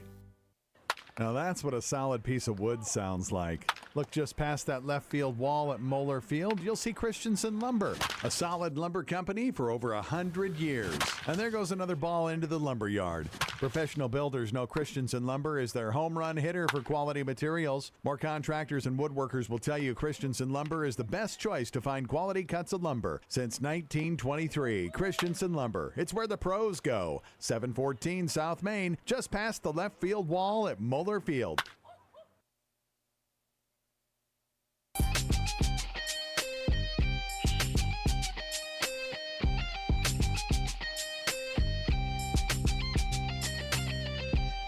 With that, we welcome you back here, BSDN Live, as well as the Big Dog 98.9 and 1340 AM, as well as the Moo Mix. I'm Cooper Lipsky. He's Bobby Hessing. Michael Baker said to be joining us. First pitch fouled back to the backstop for strike number 1. The leadoff batter for the Spuds in Sean Glatz. So we'll talk to Mr. Baker about quite a few things, about how he stays so good looking. This one ripped foul down the left field line, and the count at 0-2 to Glatz. Here he is. We'll get the headset on him. Move the computer charger out of the way. Move some stuff out of the way for him. There's your headset, young man. No balls, 2 strikes. As Cunningham comes home, swing and a miss. Strike number 3. First out of the inning. And 5th strikeout for Cunningham here in this one. Here's Michael Baker from California State, Chico, one of the best players on the Moo team. How you doing, buddy? Oh, I'm doing good. Just hanging out, having fun in the dugout. As first pitch swinging, first pitch missing is Parker Bird. As we'll get you right up here. No worries, no worries. Thank you. Yeah, say something. We're just testing the level. Okay. And there's strike 2. There it is. Look at that. It's a natural. Tell you, I hear you and Shelly all the time talking about doing this, and we've already had Shelly up here, so now it's time for you to see if you got the chops for it. 0-2, swing and a miss. Back-to-back strikeouts for the hot stepper. Back-to-back strikeouts for the hot stepper, and that'll be a quick second out of the inning. 6 total strikeouts as well. 6 for him. Remember when Shellspit was up here? How many runs the Moose scored? 7. 7. You Yeah, got that in you? Hoping I can be the lucky charm.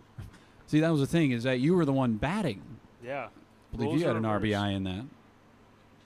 So here's Trent Rucker now. First pitch fouled off, strike 1. He has thrown a ball, correct?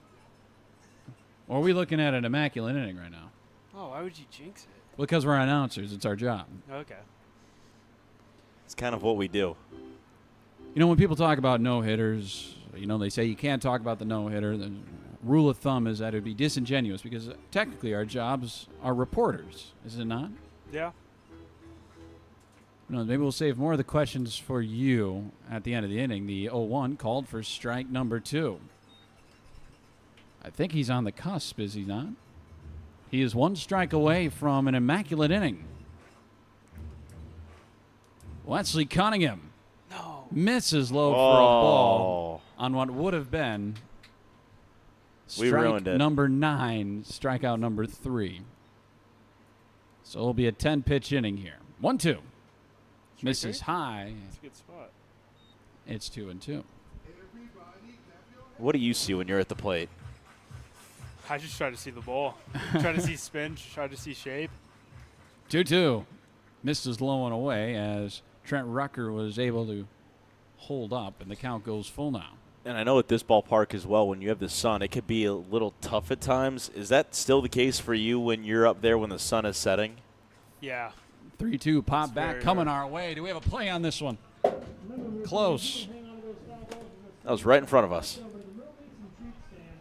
Man, I got my glove up here. Somewhere. Baker, you've seen me in the outfield with my glove on during batting practice, so I'm not lying to you.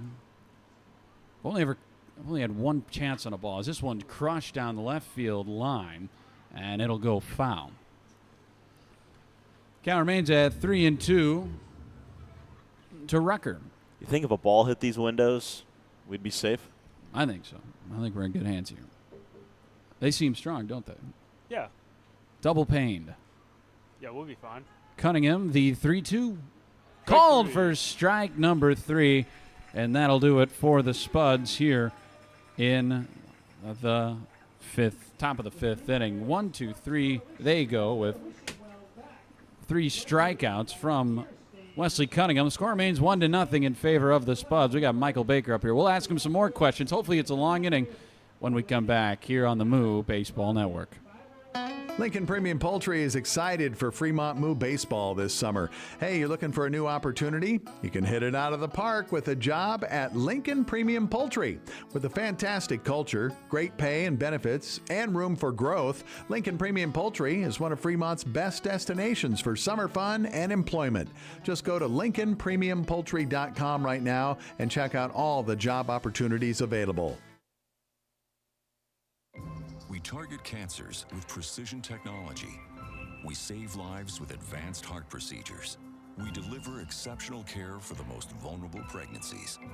We are Methodist. With a reputation built on generations of trust, our passion is shaping the future with innovative treatments, the newest advancements, and the compassion you deserve. Our greatest impact is your healthiest life. Methodist, the meaning of care.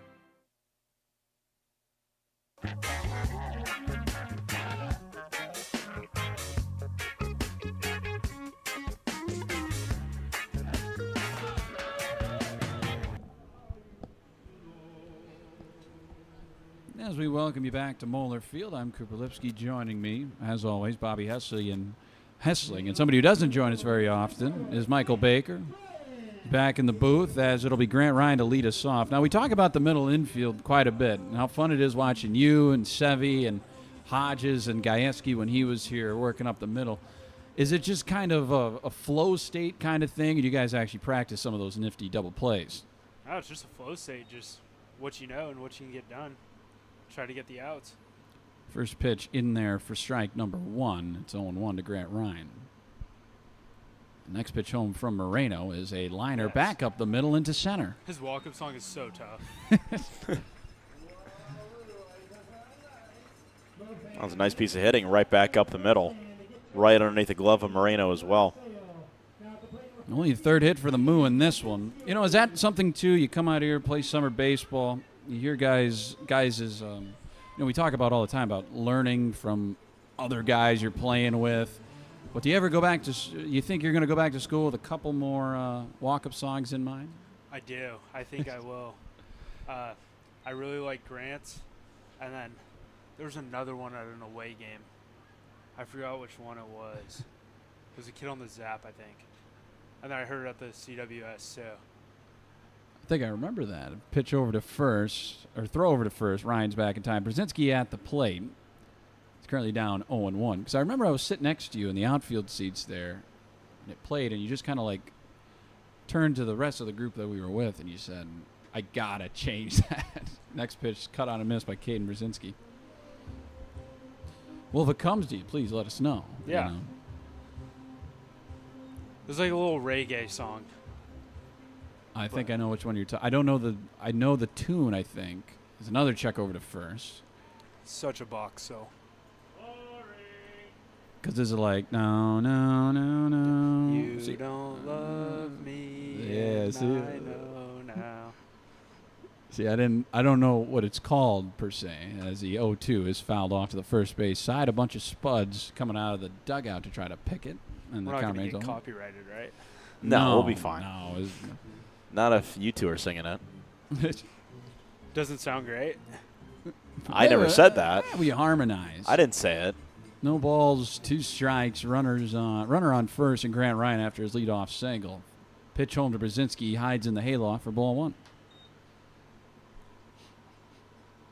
But, you feel free to call a yard card whatsoever. When Shell Smith was up here and Nikolai Weedy, well, Weedy didn't have the chance to pull the card, but if it becomes a big inning, feel free. 1-2, fouled back.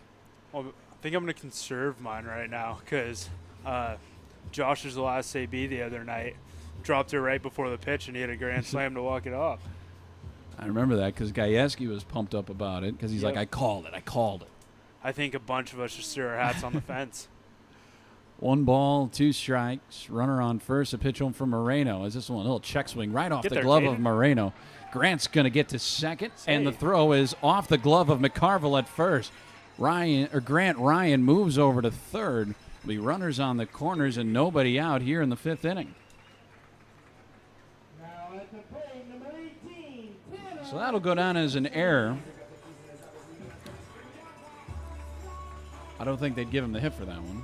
No, they shouldn't. I don't. Well, it's weird because it was a rocket off the glove. Yeah. But I think the throw is what's going to get him. We got to run the scoreboard up here as well. So we runners on the corners. We go back to the top. Tanner Jacobson. They scored it on an error, and they scored it in E6. Perfect. Those are the worst ones as a middle infielder. Yeah. And then getting that called an error on you. When you're playing the middle infield, do you want your pitcher to try to make any sort of play on the ball? If it's right at him, yeah. But, like, if he has to try to reach down for something, and then I'd prefer not. Because that one takes a weird carom off his glove, slows it down, and then you have to take probably 15, 20 extra steps to make a play, right? Yeah. The 0-1 to Jacobson. Hit Tanner. on the ground, through into left. We're going to be tied at 1 as Grant Ryan comes home to score on the base hit from Tanner Jacobson. It's 1-1 here in the bottom of the 5th.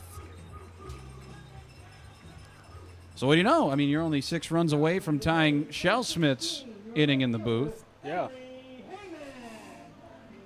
So who knows? We'll run out of questions to ask you. Looking on good pace, knock on wood. Henry Haymon now, the wonder from down under. I like that one. As the first pitch to the plate by Moreno is called for a strike. It's out of so many players, from so many different walks of life. We can ask you, who do you resonate with? Who do you connect to more? And as the 0-1 is off the end of the bat, floated out center field as Trent Rucker will make the catch. Brzezinski takes a few steps off the base, but the throw goes into third on a line. It'll be the first out of the inning. But what I'm trying to say is as you've gotten to know these guys a little bit more, Mr. Baker, I mean, not that you play favorites, but who are a couple guys that you tend to hang out with quite a bit? Oh, well, down there in the dugout, I was hanging out with Wachter. To start the game, I was sitting there with BJ and Rob. But most of the time, I'm kind of out there on the field. Yeah. Here's Cooper Ficino. Get out, Hit ball. High down the left field line. Moving over is Glatz. He lays out. Not going to be there. It's going to be extra bases for Cooper Ficino. Brzezinski in to score. Jacobson held at third. It's another double for Cooper Ficino in this one. And the Moo now have a 2-1 lead. How about Ficino? 3-hit day, 2 doubles, a single, and one of the doubles being an RBI double. If that ball got out, then I'm calling you for then I'm calling you for the cycle watch. Cycle watch. Having a lot of success against the Spuds. I mean, you against the Spuds hit your second home run of the season out to right field down there or over there at Mike Lansing Field. Did you know it was out when you hit it off the bat? I had a feeling, but I wasn't sure. And then I saw Food start to tag at first, and I was like, maybe I didn't. Infield in defensively for Time and Long. First pitch upstairs, ball 1. I think there's a time to call the yard card right here for Time and Long. I've been told he's got an insane amount of power in the bat by Jason Clark, and I'm waiting to see it. Here's a 1-0. Bouncing ball right at the shortstop. Harp looks back, the runner at third, goes to first, and that'll be second out of the inning. Everybody stays where they're at. Okay, I think you jinxed it. Yeah. You jinxed the immaculate inning. I did. I jinxed the yard card. We get. Are you going to jinx something, Mr. Baker? One jinx an inning, or half inning. Here's Sevi Aguirre now. Kind of your partner in crime on the middle of the infield. I had a single for Sevi over second right now. So hits this one on the ground. There's your jinx. Over to the third baseman, Opine. Throw to first in time, and that'll do it for the Moo here in the bottom of the 5th inning. But they push across 2 runs. It's 2-1 for Michael Baker. Thanks for coming up, buddy. Yep. Did you have fun? Yeah, thanks for having me. Right Too bad I on. wasn't here as long as Shelley. Hey, but, you put across 2 runs, so, I mean, Got a you lead now. give the team the lead. That's on you there, big fella. So we'll step away. When we come back, it'll be the 6th inning as the Moo now in front, 2-1 here on the Moo Baseball Network. Lincoln Premium Poultry is excited for Fremont Moo baseball this summer. Hey, you're looking for a new opportunity? You can hit it out of the park with a job at Lincoln Premium Poultry. With a fantastic culture, great pay and benefits, and room for growth, Lincoln Premium Poultry is one of Fremont's best destinations for summer fun and employment. Just go to LincolnPremiumPoultry.com right now and check out all the job opportunities available. We target cancers with precision technology. We save lives with advanced heart procedures. We deliver exceptional care for the most vulnerable pregnancies. We are Methodist. With a reputation built on generations of trust, our passion is shaping the future with innovative treatments, the newest advancements, and the compassion you deserve. Our greatest impact is your healthiest life. Methodist, the meaning of care.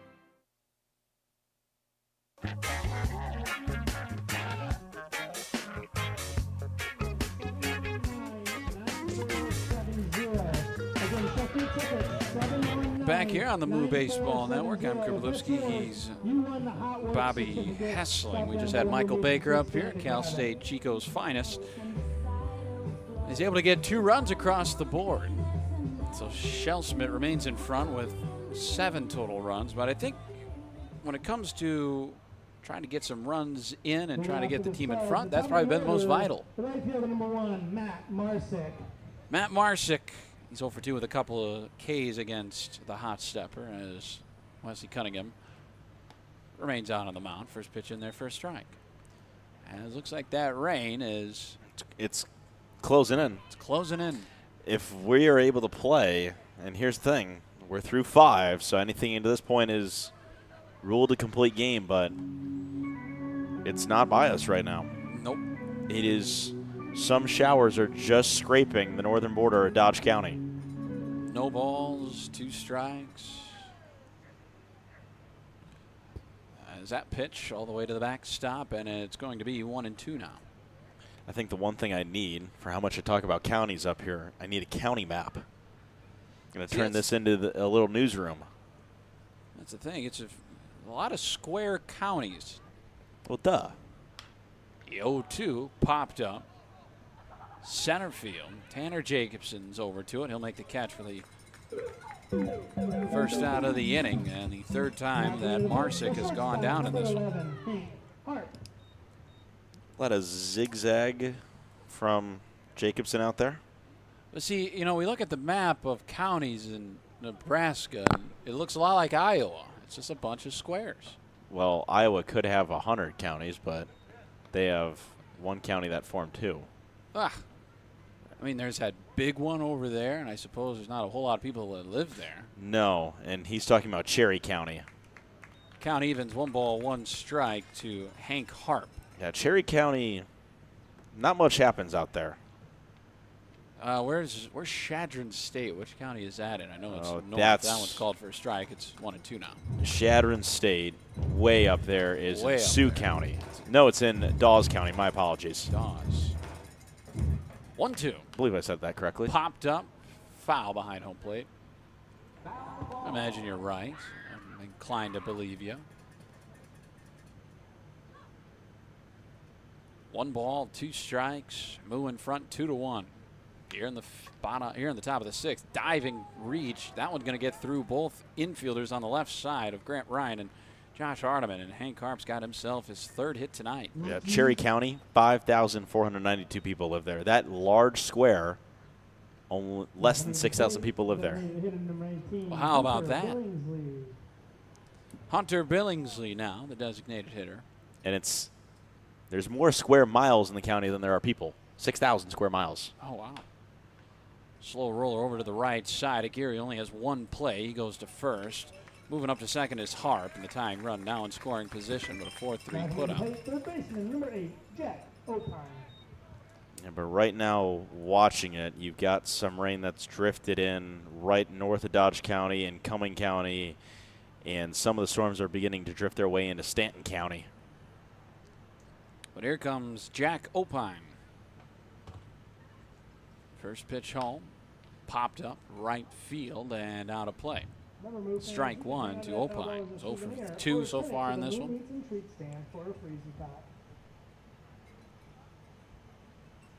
As there are dark clouds, but there is no rain here in the county yet, correct? No. No one. No rain as in correct, there is no rain, or no as in there is rain in the county? Correct, as there is no rain in the county, maybe a shower or 2, but nothing that's worth a delay. 1 ball, 1 strike, the pitch off the outside corner, and the count now at 2-1. Oh.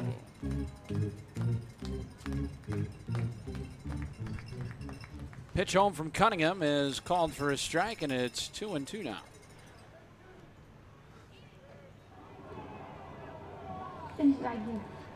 But the thing you're kind of concerned about with this is it's beginning to form a bit of a bow echo form as it drifts down. 2-2. Swing and a miss. Strike number 3. That's all she wrote for the Spud. That's 8 strikeouts now for the hot stepper. Second time he struck out Opine in this one.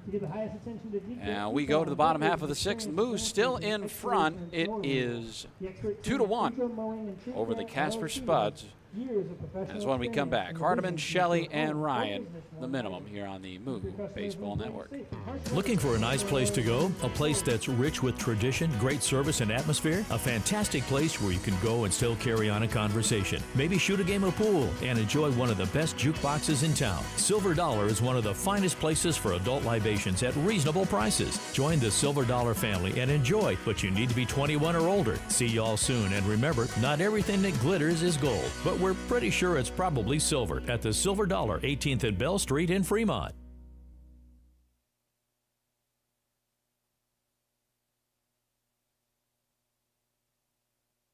Gentlemen, here at Weesey Plumbing and Excavating, our customers' duty is our duty. Yes, Drill Sergeant. Now, you're Fremont's finest, and I want you people-pleasing plunger wranglers to remember here at Weesey, we don't stop fighting clogged drains, low water pressure, frozen pipes, until our residential and commercial customers are smiling. Am I making myself clear, you toilet snake and sink suckers? Yes, Drill Sergeant. Now, our customers will find us in Fremont, on Facebook, and online at WeeseyPlum.com. Weesey Plumbing and Excavating. Your duty is our duty.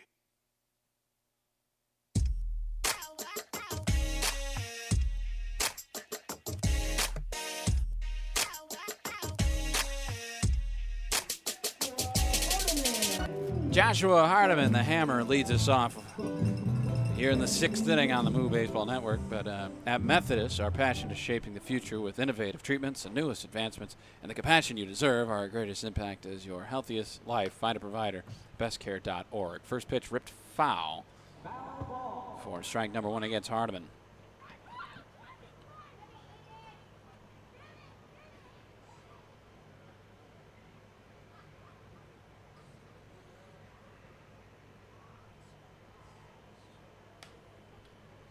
Next pitch also ripped foul. It's 0-2 now to the Moo third baseman. And this is something that I just received that I'm going to pass along. Oh, no. After this pitch. The 0-2 from Moreno is low for a ball. Just a severe weather update, because now being on the air with Big Dog 98.9, 1340 AM, all of Dodge County is under a severe thunderstorm watch. I think I rolled up my windows. 1-2. Inside, almost hit Hardiman. He's able to step out of the way. That is in effect until 10 p.m. tonight, as is Colfax County, Washington County, and Platte County. Here's the 2-2. Popped foul and out of play, and the count remains at 2-2. Saunders, Butler, Douglas, Polk, Sarpy, those counties are not under a severe thunderstorm watch, but the counties of Washington, Dodge, and Colfax all are under the severe thunderstorm watch until 10 p.m. tonight. 2-2, bouncing ball back up the middle. There's hit number 9 in as many games. How about that for Hardiman? 9-game hit streak now for him. And I think when you look at the fact that we've got a severe thunderstorm watch until 10, that shows you that these storms are really going to start racing in here relatively soon. And they are just beginning to drop into the counties of Stanton County, Madison County, Cumming County, and Burt County. So there you have it. First pitch home to Carter Shellsmith, low for a ball, and it's 1-0. First pitch he's seen that he didn't immediately take a hack after. So the faster you can get out of here, the faster you are. 1 ball, no strikes. Check over to first. Hardiman back.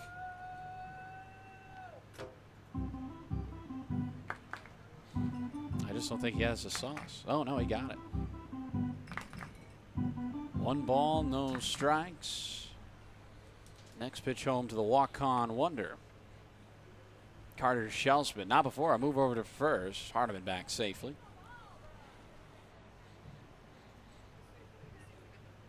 And I guess this is something we'll be facing the entire week, this constant threat of rain. Yep, that is true.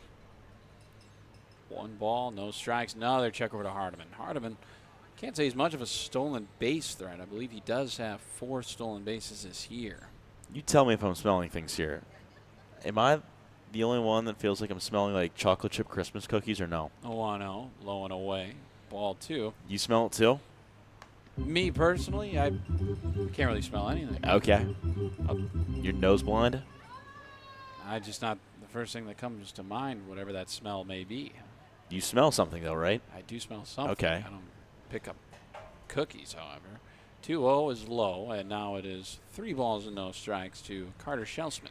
You can't smell like the flour and sugar that's in the oven kind of baking? No.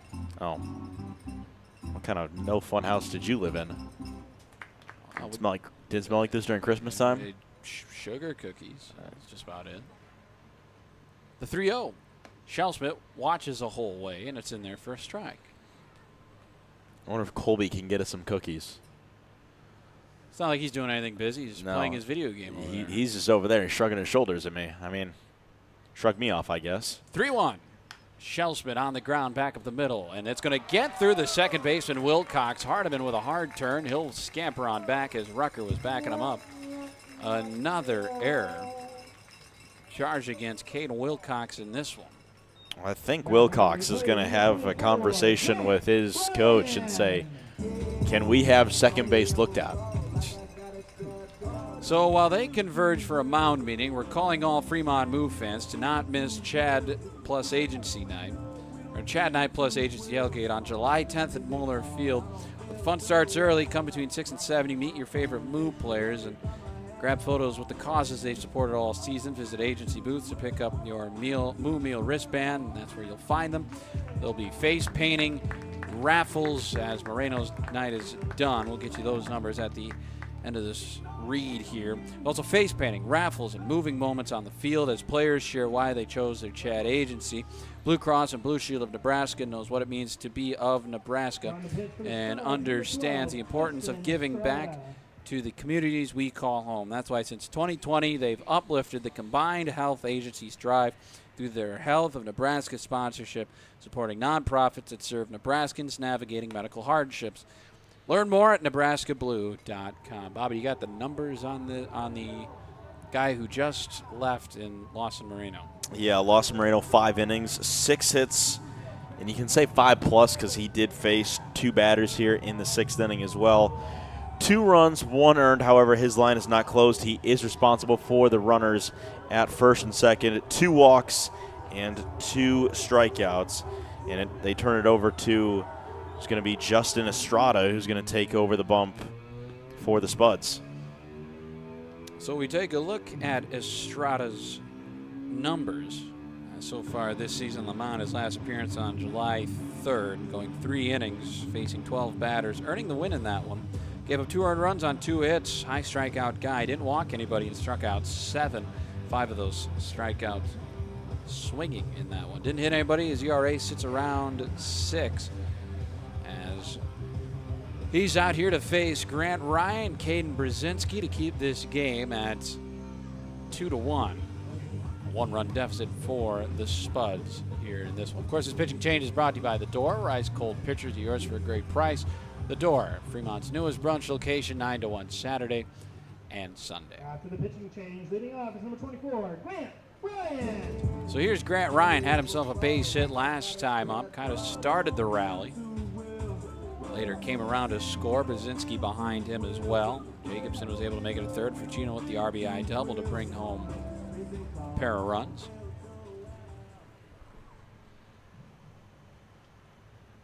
First pitch home to Ryan, low and away, ball 1 from Estrada.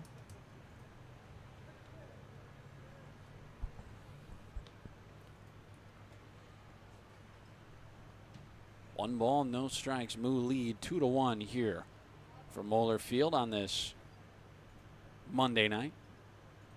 Starting a whole week of fun here at home. 1 ball, no strikes. The pitch. Slow chopper to the right side. Scooping it up will be Wilcox. He'll sling it on over to first. Effectively a swinging bunt for Grant Ryan, able to move both the runners into deeper scoring position. Shelley over to second. You want a little more bad news? What's the bad news? So this is just northern Dodge County. This will not affect southern Dodge County at all. So Fremont is not mentioned in this. But the towns of Ewing, Snyder, and Dodge are all under, and everything in northern Dodge County is going to be under a severe thunderstorm warning. And that is until 9:15 p.m. First pitch, swing and a miss by Caden Brzezinski. This is one of the things that I'd like to pass on to the information and the folks listening. So if you're driving in northern Dodge County, there is a severe thunderstorm coming your way. I would seek shelter relatively immediately.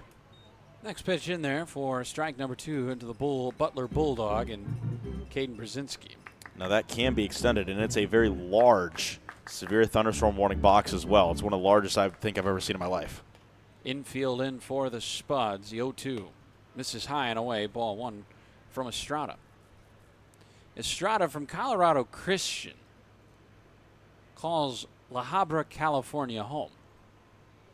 Making his first road trip with the Spuds. Of course, another team trying to get back to the ILB Championship Series. They're the defending champs after all. 1-2. Low and away, and now it's 2 balls and 2 strikes.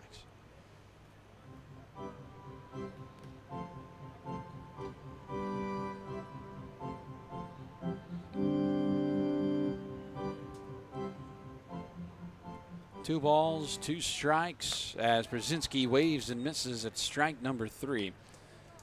And that'll be the first strikeout for Estrada in this one. As we go to Tanner Jacobson now. With 2 away, he's looking for a base hit.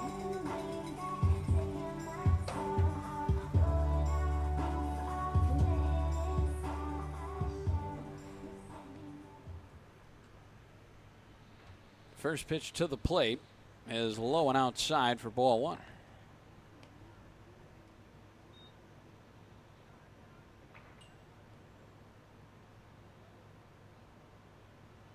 Jacobson with an RBI single his last time up. Able to bring home Grant Ryan.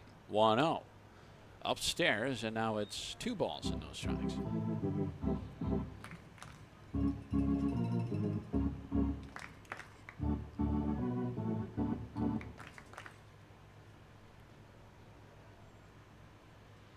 Two balls, no strikes. The pitch off the plate, and it's 3-0 now from Estrada. Of course, this is the start of a 3-game series against the Spuds from Casper. It'll be the only time we see him this season. 3-0. Called for strike number 1, but that would be the last time we'll see him, and the only time we'll see him at home this season. And you get the Prospects and the Gem City Bison, or just the Bison Baseball Club now, for a 4-game set at home. So here's a 3-1. That one inside, ball 4, and the bases are loaded here in the 6th inning for the Moo, but 2 outs. Dire straits here for Henry Haymon. Henry Haymon.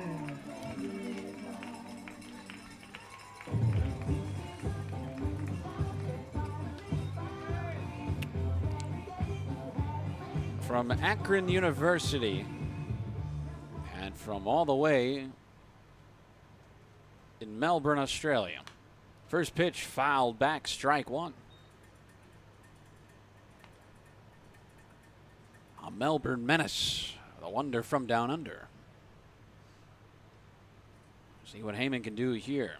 He's hitless so far on this one. Reached on a walk back in the 3rd.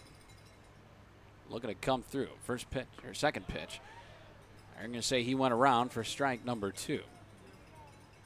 Home plate umpire pointing right at him as he took his check swing. And Haymon doesn't want to strand the bases here. Hardiman on 3rd. Shelley at 2nd as that one off the plate for ball number 1. It's a heck of a take. It's a heck of a take on a 2-strike count.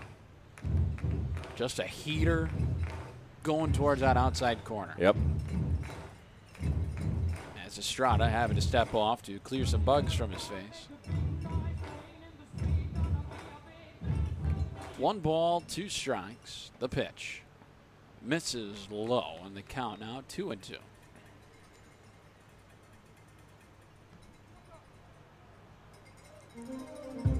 Strada working his way through this inning. He entered with no outs. He's been able to get 2, and he's looking to keep it at a 2-1 score line. 2 balls, 2 strikes. The payoff pitch. Swing and a miss. Strike number 3. Haymon goes down, and that'll be the final out of the 6th inning. It remains 2-1 in favor of the Moo. They strand the bases loaded. When we come back, it'll be Cade Wilcox, Cale McCarville, and Sean Glatz. That's 5, 6, and 7 in the Spud lineup. When we return here on the Big Dog 98.9, 1340, BSDN Live on YouTube, and the Moo Mix are all part of the Moo Baseball Network. Welcome to Fremont and Dodge County, where we invite you to play, shop, stay, and eat. Dodge County is where your next outdoor adventure is at your fingertips. Did you know that downtown Fremont is also known as the antique capital of Nebraska? Fremont and Dodge County also has many fine hotels, campgrounds, and RV parks to suit any needs. We invite you to come and see why downtown Fremont has been named the most charming downtown in Nebraska by USA Today.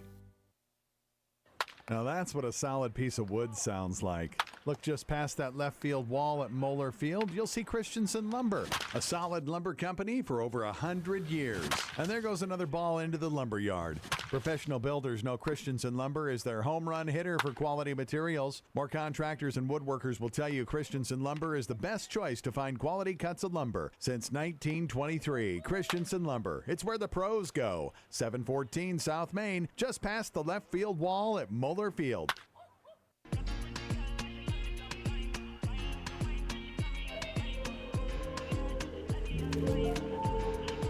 Back here on the Moo Baseball Network, we go to the 7th inning. This game's going by pretty fast, huh, Mr. Bobby Hessling? Well, after having 4-hour games on Friday and Saturday, I feel like you're due for this one. Bobby Hessling, Cooper Lipsky with you. Thank you very much, Coop. That was kind of a unusual transition. Yeah, just keep you on your toes.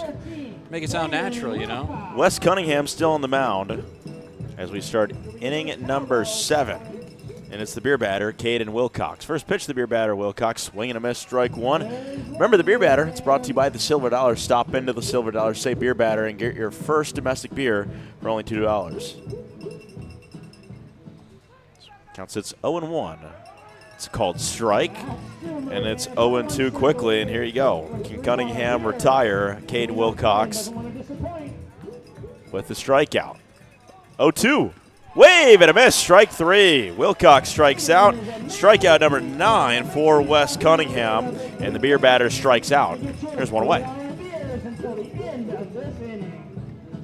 Was that number 9 for him now? It is number 9, yes, sir. Love watching Wesley pitch, especially when he first came on as a reliever in his first couple outings to get his footing right on the mound, and ever since then he has hit the ground running. Yep. Brings up Cale McCarville. First pitch is a called strike. It's 0-1.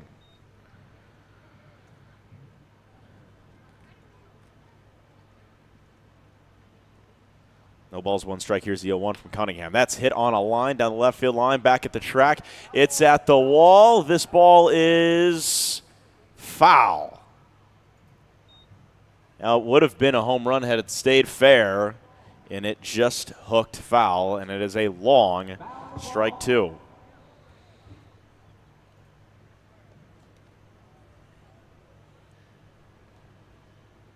And this is going to be a slow walk back for McCarville. Let's go, Cale. We got storms on the way. We can't be here all night. But, of course, with the Methodist MyCare app, you receive easy access to a variety of useful tools, including your patient portal, bill pay, provider lookup, and an interactive location search. The Methodist MyCare app is available for free in your app store. No balls, 2 strikes. Cunningham comes set. The 0-2. Wave and a miss. Strike 3. Back-to-back Ks and strikeout number 10 for Mr. Cunningham. 2 away here in the 7th. Now at the plate, the left fielder, number 9, Cannon Billingsley. And it's Cannon Billingsley who's going to pinch hit for Sean Glatz. Of course, closing in on 100 pitches, this might be his last inning for Wesley Cunningham. He's going to get loose in the bullpen. First pitch, fouled off the left side into the screen. It's 0-1.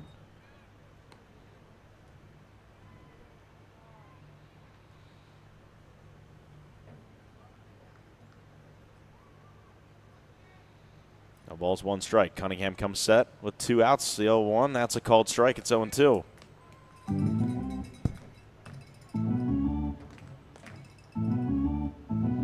No balls, 2 strikes. The 0-2.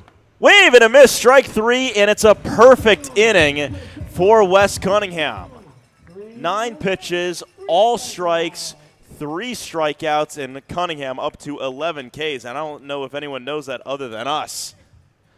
It sends us to the stretch, and it is a 2-1 lead with the Moo in front of the Spuds here on the Moo Baseball Network. And just a reminder for the folks listening as we take it to the stretch, there is a severe thunderstorm warning for northern Dodge County. It is affecting right now the cities in northern Dodge County of Dodge, Snyder, and parts of Ewing are in effect for this. Webster and Scribner currently are not in effect. Anything north of Highway 275 that breaks off of Nebraska Highway 91 is also in effect. The storms are not in Dodge County yet, but still something to keep in mind. So we'll go to break here on the Moo Baseball Network, the Big Dog 98.9 FM, 1340 AM. You are listening to Moo Baseball on the Moo Baseball Network.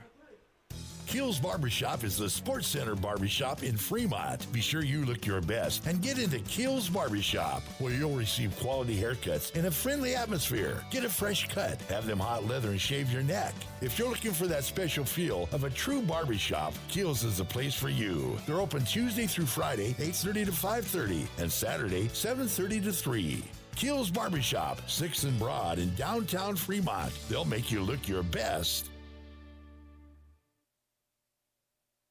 Find your purpose with work that matters. Methodist is hiring for clinical and non-clinical positions throughout our health system.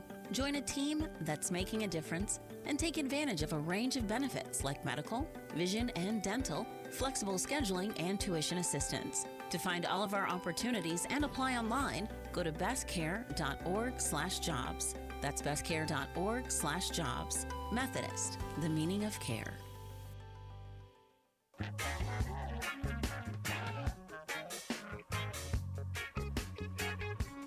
Bottom of the 7th inning, 2-1 with the Moo in front of the Casper Spuds. Bobby Hessling, Cooper Lipsky with you here on the Moo Baseball Network. Cooper Ficino stepping to the plate. First pitch to Ficino is high for ball 1.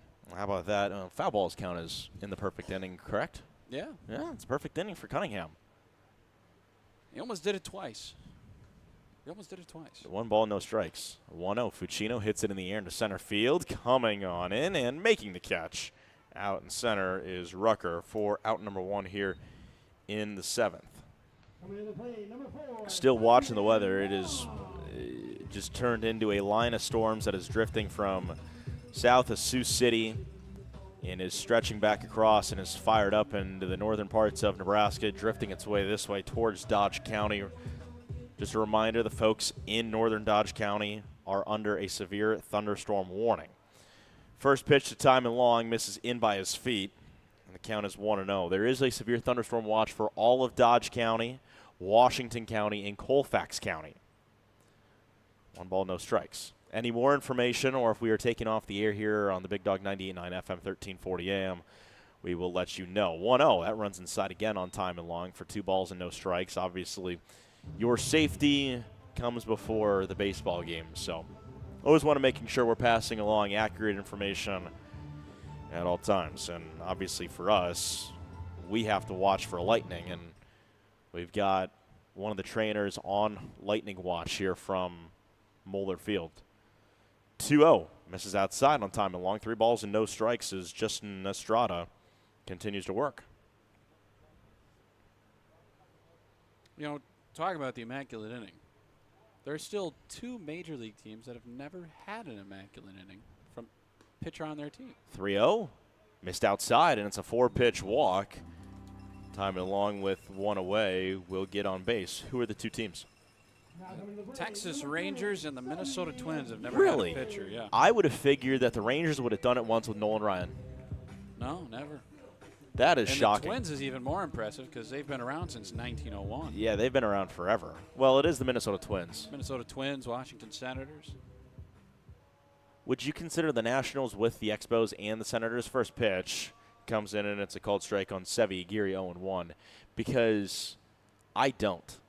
I think the Nationals are their own identity. Because the Expos, yes, kind of moved to Washington, but it's still their own identity, 0-1.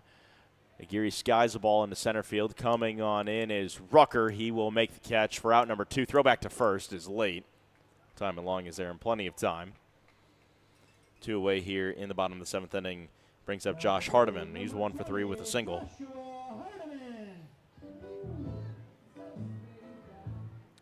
But to answer your question, I would consider that to be its own separate entity outside of being connected with the Expos. The Nationals? Yeah. First pitch to Hardiman. Called strike, it's on 1. Okay, so you do agree with me, thinking that they're their own franchise from when they 2005? Yep. 2005 to now? No balls and 1 strike. 0-1 to Hardiman. Swing and a miss, it's 0-2. Because I like to bring up the stat with the White Sox is if you remove every major league team's best season and how far they went in the postseason, there are 2 franchises that have never won a playoff series, and it's the Nationals and the White Sox over the last 100 years. 0-2, it's outside for ball 1. And you can say, oh, what about the Expos? Expos are the Expos. The Nationals are the Nationals. Yeah. You know, if it's different, if it went Senators to Nationals because still stayed in Washington, probably same ownership. 1-2, Hardiman wave and a miss at a pitch in the dirt. He strikes out, swing, and that puts a close on the 7th inning. His time and long is left stranded at first. That sends us to the 8th. The Moo remain in front of the Spuds 2-1 here on the Moo Baseball Network. The Big Dog 98.9 FM, 1340 AM. BSDN Live on YouTube. You are watching Moo Baseball and listening to Moo Baseball on the Moo Baseball Network. Lincoln Premium Poultry is excited for Fremont Moo Baseball this summer. Hey, you're looking for a new opportunity? You can hit it out of the park with a job at Lincoln Premium Poultry. With a fantastic culture, great pay and benefits, and room for growth, Lincoln Premium Poultry is one of Fremont's best destinations for summer fun and employment. Just go to LincolnPremiumPoultry.com right now and check out all the job opportunities available. We target cancers with precision technology. We save lives with advanced heart procedures.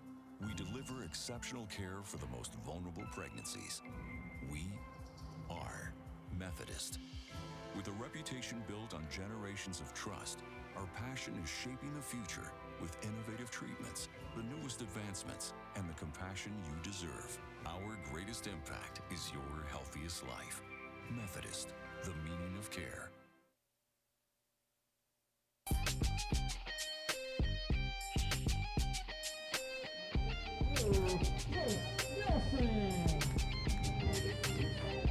Chase Nelson on the mound, the new pitcher into the ballgame for the Moo. What an outing by Wes Cunningham today, just being flat-out dominant, going 7 impressive innings, only giving up 6 hits, 1 run.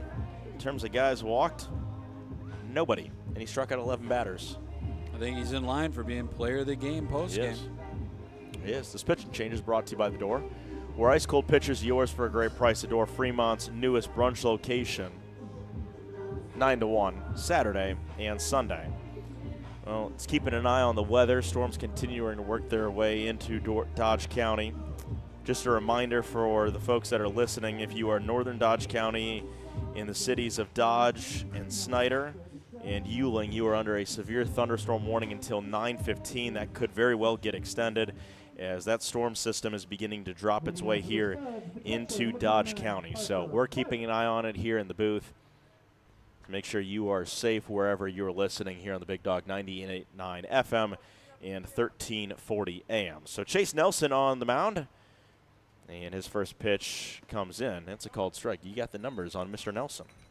Well, for Chase this summer, he's 0-1 in 4 games with a 5.25 ERA, a whip of 1.286, an opponent batting average of .171. His last outing against the Hastings Sodbusters back on June 30th. That one's called for a strike. It's 0-2. He went 2 innings, gave up 1 run on 2 hits while striking out 4 batters. And he's really settled into a groove here in the last couple of outings for him. 1-2 from Nelson. Breaking ball right above the head of Parker Burt. The count is even 2 balls and 2 strikes. But trying to keep a clean 8th and then go to the 9th, see if... I'd assume if he pitches well, they'll just keep him out there for the 9th, what he did against Hastings. Yep, I would agree with you. 2-2 misses, and it's a call ball, 3 balls, 2 strikes. I didn't see Joe Hauser, and then again, he pitched the other night, so high leverage situation. But 3 balls, 2 strikes, 3-2 from Nelson. Called, strike 3 on the outside corner. Parker Burt gets rung up, strikeout number 1 for Chase Nelson. And there's one away here in the 8th. The center fielder, number 21, Trent Rucker. As we hit the 9 o'clock hour here on the Big Dog 98.9 FM, 1340 AM, you are listening to Moo Baseball here on the Big Dog Country 98.9 FM and 1340 AM. Bobby Hessling, Cooper Lipsky with you. 2-1 Moo on top of the Spuds. First pitch swung on a miss by Trent Rucker, the 9-hole hitter, and it's 0-1. And right now it's all about watching the weather for us and you folks at home, as well as calling the baseball game. 0-1. Breaking ball. Goodness, what a breaking ball. It misses inside, and the count is even 1 ball, 1 strike.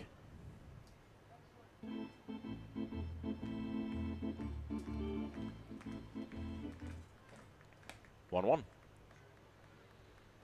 Missed for a ball. It's 2-1. Lights are on, playing a factor. The sun has not set yet as we just hit the 9 o'clock hour, but the clouds are making it darker than it normally is. 2-1 fouled off into the screen. It's 2-2. And I say that as storm clouds are barreling in from the north, as the storms are just beginning to tap into the northern part of Dodge County.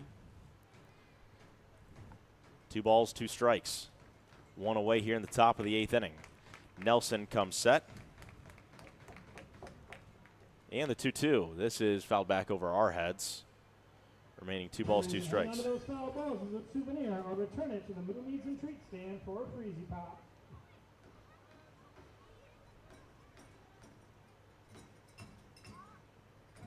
And for you folks that are in Cumming County, is a 2-2 called, strike 3. Back-to-back strikeouts for Chase Nelson, his second strikeout, 2 away here in the 8th. And it brings up Matt Marsick. That storm is right over top of you.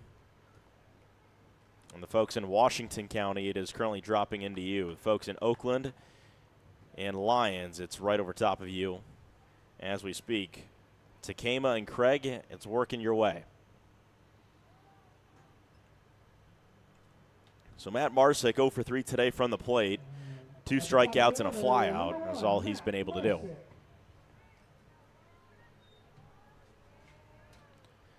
Nelson comes set, his first pitch. Called a strike. It's 0-1.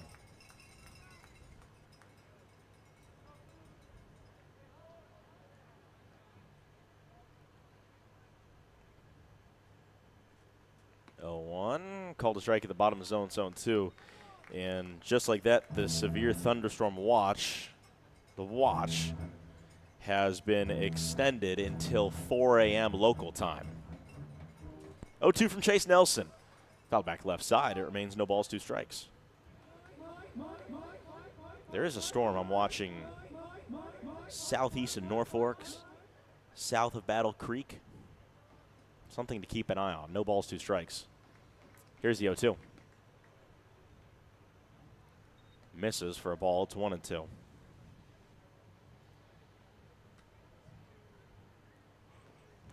The one thing in a time like this, just make sure you have a way to get notifications about where storms are. 1-2, cut on a miss. Chase Nelson strikes out the side.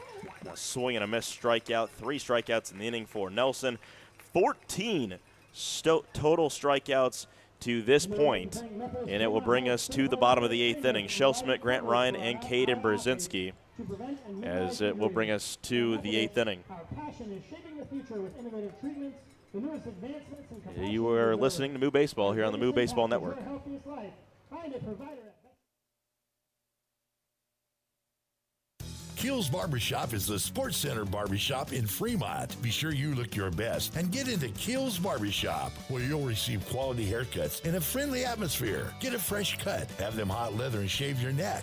If you're looking for that special feel of a true barbershop, Keel's is the place for you. They're open Tuesday through Friday, 8:30 to 5:30, and Saturday, 7:30 to 3. Keel's Barbershop, 6th and Broad in downtown Fremont. They'll make you look your best.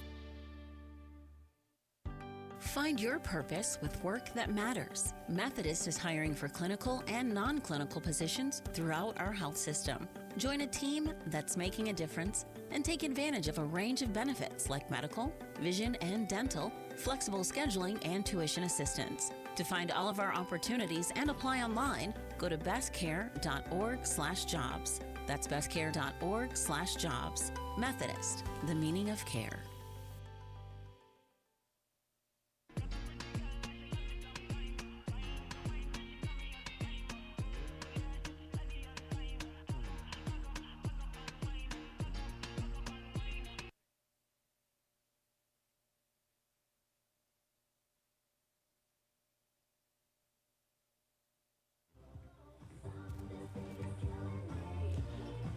Bring ourselves to the bottom of the 8th inning. Carter Shellsmith, Grant Ryan, and Caden Brzezinski due up here in the bottom of the 8th inning. First pitch, oh goodness. Swing and a miss for strike one, and Carter Shellsmith lost his bat. Obviously, for those of you that are watching here on BSDN Live and on the Moo Mixler, which is the Moo Radio Network, we have been brought off the air on the Big Dog 98.9 FM, 1340 AM, as there is weather in the area, so an update is being brought out throughout the course of the county, which makes sense. But for you folks watching, we will also update you as well. 0-1. Swing and a miss. That pops out of the glove of Burt, and it's 0-2. It is our job to inform the public, as there is a massive storm cell that is bringing heavy rain, strong wind, and the potential for hail this way into Fremont. No balls, 2 strikes, the 0-2. Fouled off left side. And the report from Ben Asher is lightning 17 miles away. Is there confirmed hail? That I cannot confirm, but I would assume so based off of some of what we've seen. 0-2. Shellsmith skies this left side of the infield. Playable, and is going to be caught by the shortstop of Hank Harp for the first out here in the bottom of the 8th inning. And it brings up Grant Ryan, who's 1 for 4 today. This is one impressive line of storms that is fully developed here in the northeastern part of Nebraska, drifting towards the eastern border down the line. And right now it's just right on top of us in Cumming County, working its way towards Dodge County. Obviously can't play within 10 miles of lightning, and the lightning is 17 miles away, and these storms are racing at a rapid pace. First pitch is a called ball to Grant Ryan. It's a 1-0. And for the folks that are keeping an eye on BSDN Live, watching us, 1-0. It's a called strike, 1-1. And you are in the Fremont area. You are in the areas of Dodge County, Cumming County, Washington County. There is a line of severe thunderstorms that are moving this way. 1 ball, 1 strike. How about Grant Ryan today? Heck of a day at the plate. Has done well in the field. 1-1 miss for ball 2, and it's 2-1. Yeah, he scored the big tying run, able to reach on that base hit. And he's someone, he's going to become a key piece moving forward, especially at the shortstop position. 2-1. It's outside for a called ball, and that is obviously if a few players at the Moo choose not to sign. 3 balls, 1 strike.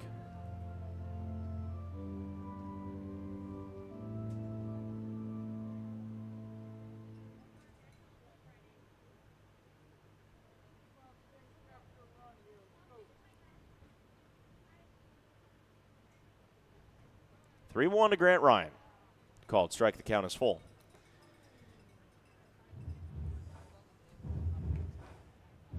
And at this time, I can confidently say that most of Dodge County is under a severe thunderstorm warning. 3-2 from Ryan skied into left field, caught on a line by Glatz, and that is the second out here in the bottom of the 8th inning, and it brings up Caden Brzezinski.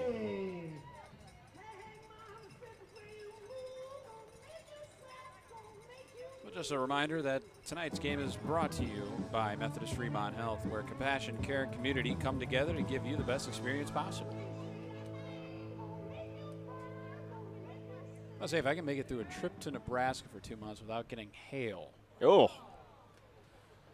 I'm not saying that to your comment. I'm saying that because Brzezinski just got hit on the back, hit by pitch from Estrada to Brzezinski, and it's back to the top of the order in Tanner Jacobson.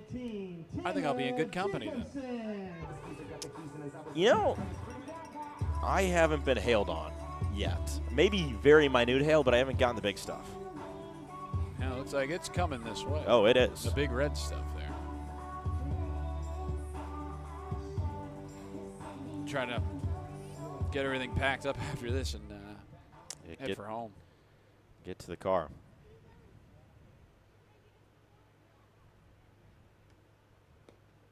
First pitch, throw down. Brzezinski's back in time. Had a field off. A short hop was McCarville. It's 1-0.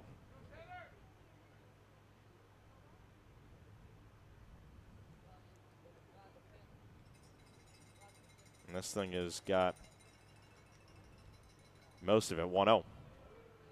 It's a called strike. It's 1-1.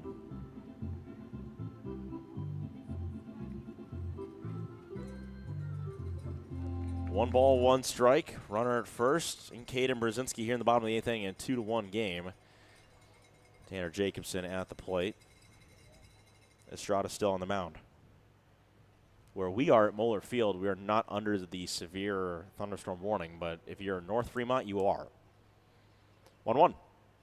Misses high, 2 balls and 1 strike.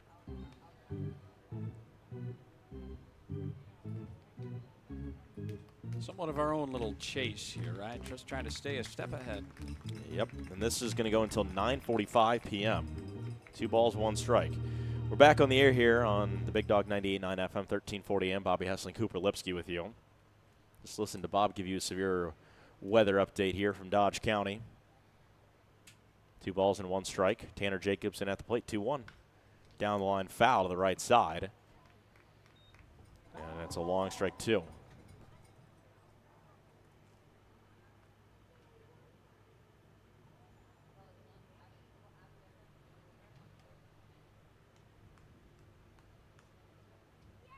And you just know the second the game's over, that tarp has got to get pulled. 2-2. Fouled off by Jacobson. Count remains even, 2 balls, 2 strikes. On top of that, we got to make sure that all of our equipment is pulled inside. True. Most of it should be.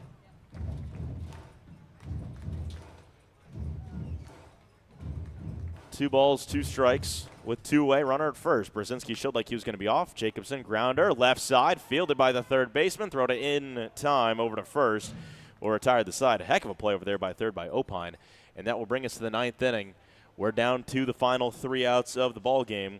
And it's going to be Hank Harp, Hunter Billingsley, and Jack Opine who are looking to walk out of here to maybe tie it. But the Moo, on the other hand, are looking to walk out with a victory. 2-1, Casper on top of Fremont. We take ourselves to the 9th inning here on the Moo Baseball Network. Fremont Hy-Vee is proud to sponsor local sports, and they know that you fans love your meat. Hy-Vee has all your favorites at the best prices right now. Hy-Vee Choice Reserve Steaks. Always low prices on your favorite flavor of brats.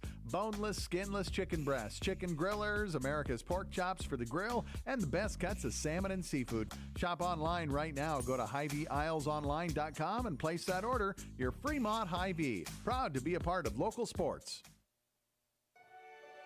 Trust your heart to the team at Methodist for expert cardiac care that makes a life-changing difference.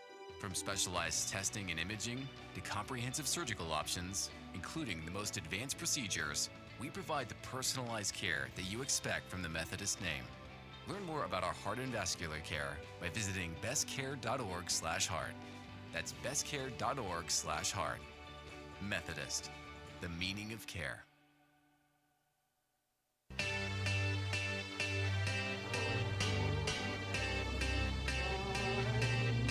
Take ourselves to the 9th inning. Chase Nelson looking for 3 outs to walk out with a 2-1 victory. Bobby Hessling, Cooper Lipsky with you. For those of you listening on the Big Dog 98.9 FM, 1340 AM, if you are in Dodge County, you are under a severe thunderstorm warning until 9:45 p.m. A strong band of thunderstorms are working this way. Washington County is also under this. Really everything that's north of Kennard and Arlington. If you are in Blair, you are under this. If you are on State Highway 91, this is also in effect as it's coming this way. Not much else you can really say. Just a matter of the situation here, folks. Other than let's just try to get this game wrapped up, huh? We put a tarp on it, and tarp will get pulled quickly. Hank Harp will lead things off, and he is 3 for 3 today, all singles. Number 11, Hank Hart.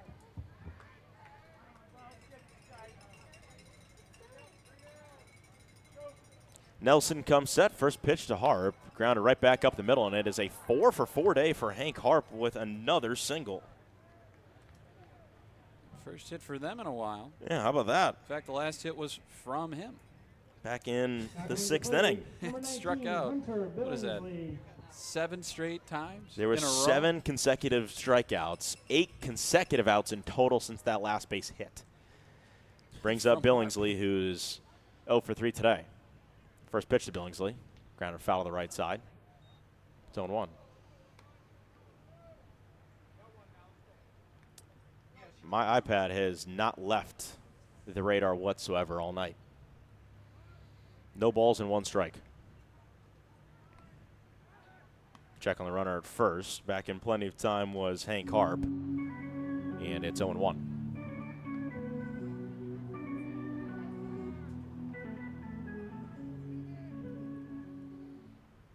Earlier than anticipated weather-wise. 0-1 drops into the zone. For a called strike, it's 0-2.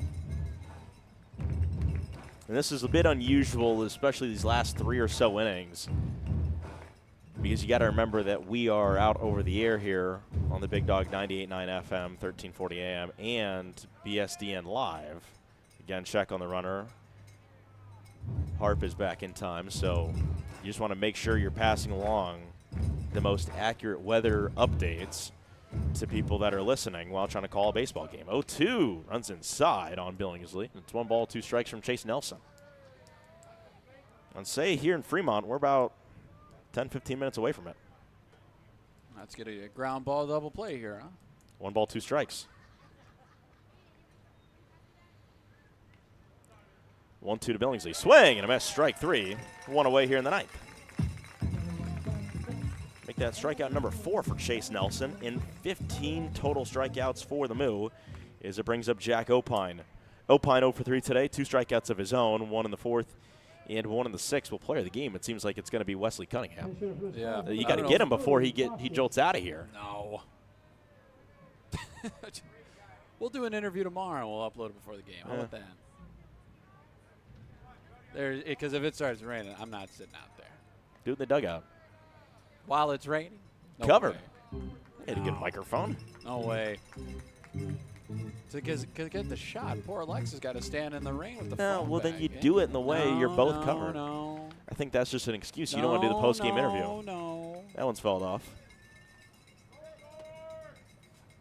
Another potential with this, with the heavy downpours, is the concern for some flooding as well. Localized flooding is a potential. No balls, 1 strike. Here's the 0-1. Missed outside. And it's 1-1. Storms will get past Fremont by about 10 o'clock, and that's in about 40 minutes. So that's what I say. In about 10 to 20 minutes, it's going to start raining here in Fremont. 1 ball, 1 strike. Nelson sets his 1-1. This is check swing foul to left side, and it's 1-2. Opine didn't know what he wanted to do with it.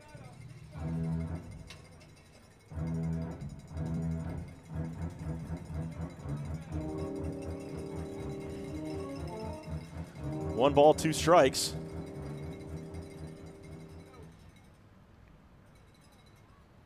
And the 1-2. Swing and a miss, strike 3. Opine strikes out swinging, chasing after the high fastball. Strikeout number 5 for Mr. Nelson. And Caden Wilcox, the beer batter, is the last chance for the Spuds with a tying run at first. 2-1 Moo on top of Casper in game one of a massive 3-game series. And you got to give a lot of credit to Wesley Cunningham. Had his best stuff tonight. And it's not going to be Caden Wilcox. Stone Vasic is going to be the one who's going to grab a bat and is going to be called off the bench.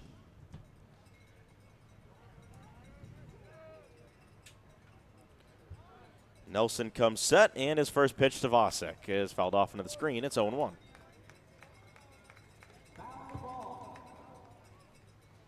Tough spot here for Vasic. To say the least, yeah. Cold off the bench, and team wants you to deliver with a hit right here with already 2 outs. No balls, 1 strike. Chase Nelson with a runner at first, comes set. The 0-1 to Vasic. Swing and a miss, it's 0-2, and the Spuds are down to their final strike.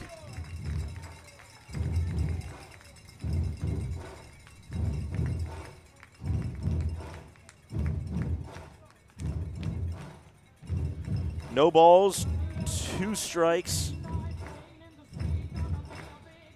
With 2 away here in the top of the 9th. One more pitch for Nelson can win it.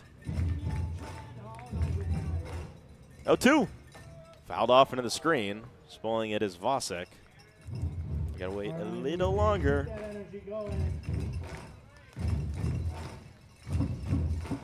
Once more, no balls, 2 strikes. Moo trying to walk out of here with a victory.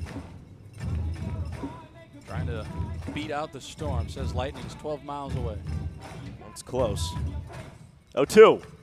Missed outside for a ball. It's 1-2.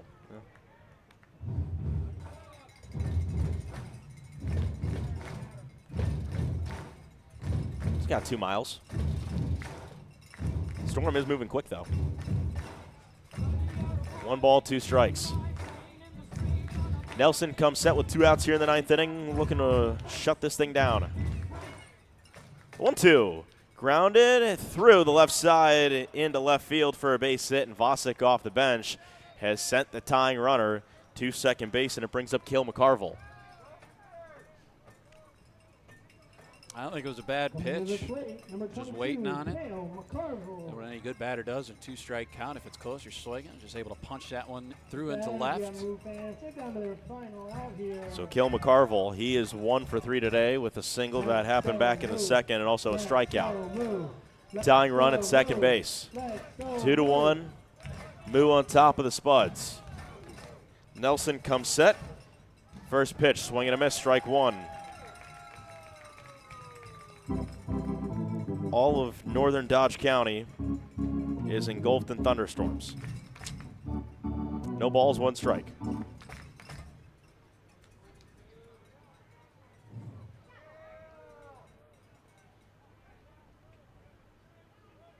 The 0-1.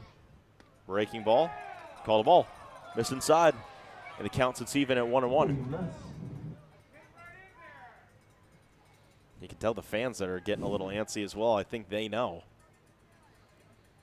See the team win right before you get dumped on. 1 ball, 1 strike. 2-way here in the 9th, the 1-1. It's called strike on the outside corner, and once again, the Spuds are down to their final strike in Cale McCarville.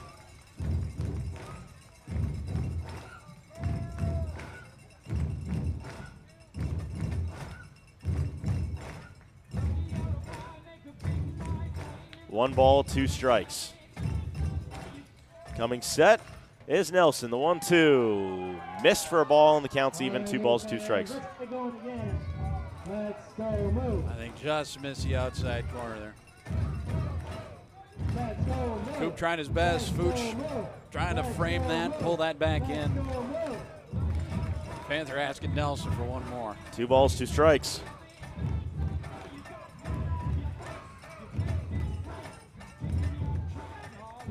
Nelson looking for 1 more strike to walk out of here with a victory. Time is called.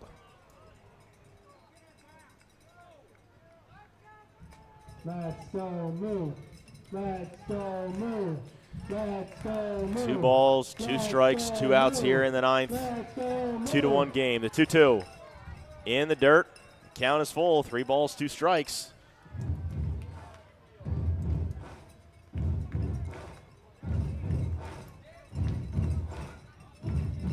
Asking for one more pitch out of Chase Nelson. Tying run at second. 3 balls, 2 strikes. McCarville looking to deliver. 3-2. Skied in the air. This could be trouble. Left center coming on in and making the catch is Henry Haymon. And the ball game is over. 2-1 your final. The Moo grab the victory over the Casper Spuds and take game 1 of 3 in a crucial series. That was huge. Yeah, big time stuff there from Wesley Cunningham. Well, it's 10 strikeouts for him in the final, and then Chase Nelson able to slam the door shut and keep it shut there to get the Moo a 2-1 win. Of course, it wasn't for Michael Baker coming up in that 5th inning. Never would have had those runs, right? It's good luck for him, but of course a big win for the Moo, and try to build into tomorrow. We got to pull speakers, so that's pretty much all I have. Yeah. See you tomorrow. Well, we'll talk to Coop tomorrow. Going to be here just a little bit longer here on the Big Dog 98.9 FM, 1340 AM as we recap this game. And it all just kind of goes back to, as Coop said, that 5th inning, a 2-run 5th inning as well. Wes Cunningham was flat-out dominant as they will pull the tarp here at Moeller Field. Rain is in the area. So summing things up here on the Big Dog, let's talk weather-wise. This is a severe thunderstorm is drifting its way in. It is currently on top of Scribner. Snyder is currently getting affected. The edge of it is on Webster and Hooper. Ewing is under effect of this. Currently, everything along Highway 275 is just getting the entrance of this severe storm that is drifting in. Nickerson currently not in effect of it. Tacoma is under this. Washington County and Blair, you guys have nothing for right now. Cumming County and West Point is getting drenched as we speak. So the rain continues to fall here in the northern parts of Dodge County and is drifting this way towards Fremont. The severe thunderstorm warning will go till 9:45 p.m. and will probably be extended into Saunders County, Douglas County, and the southern parts of Washington County, and the very southern tip of Dodge County as well. Obviously, I don't work with the National Weather Service, but hey, that's still the likely concern. So if you are listening, there will still continue to be updates here on the Big Dog 98.9 FM, 1340 AM. Just they will not be from me as we will go off the air here and go back to regularly scheduled programming. But for the time being, what a ball game that was, and a big win for the Moo over the Spuds in a 2-1 victory. So the winning pitcher goes to Wes Cunningham, well-deserved, going 7 innings, 5 hits, 1 run. It was earned. He struck out 11 batters. He didn't walk anyone. Big win for Wes Cunningham in a huge, huge part of this rotation. We've talked about it with Zach Vincent. The loss will get tagged to Lawson Moreno, and I think you can feel confident giving the save to Chase Nelson, who recorded 6 outs in the process of doing so. Time of game went 2 hours and 16 minutes tonight. That is a nice change of pace after 2 4-hour games that we sat through on Saturday and Friday. So the final score, 2-1. The Moo take care of the Spuds.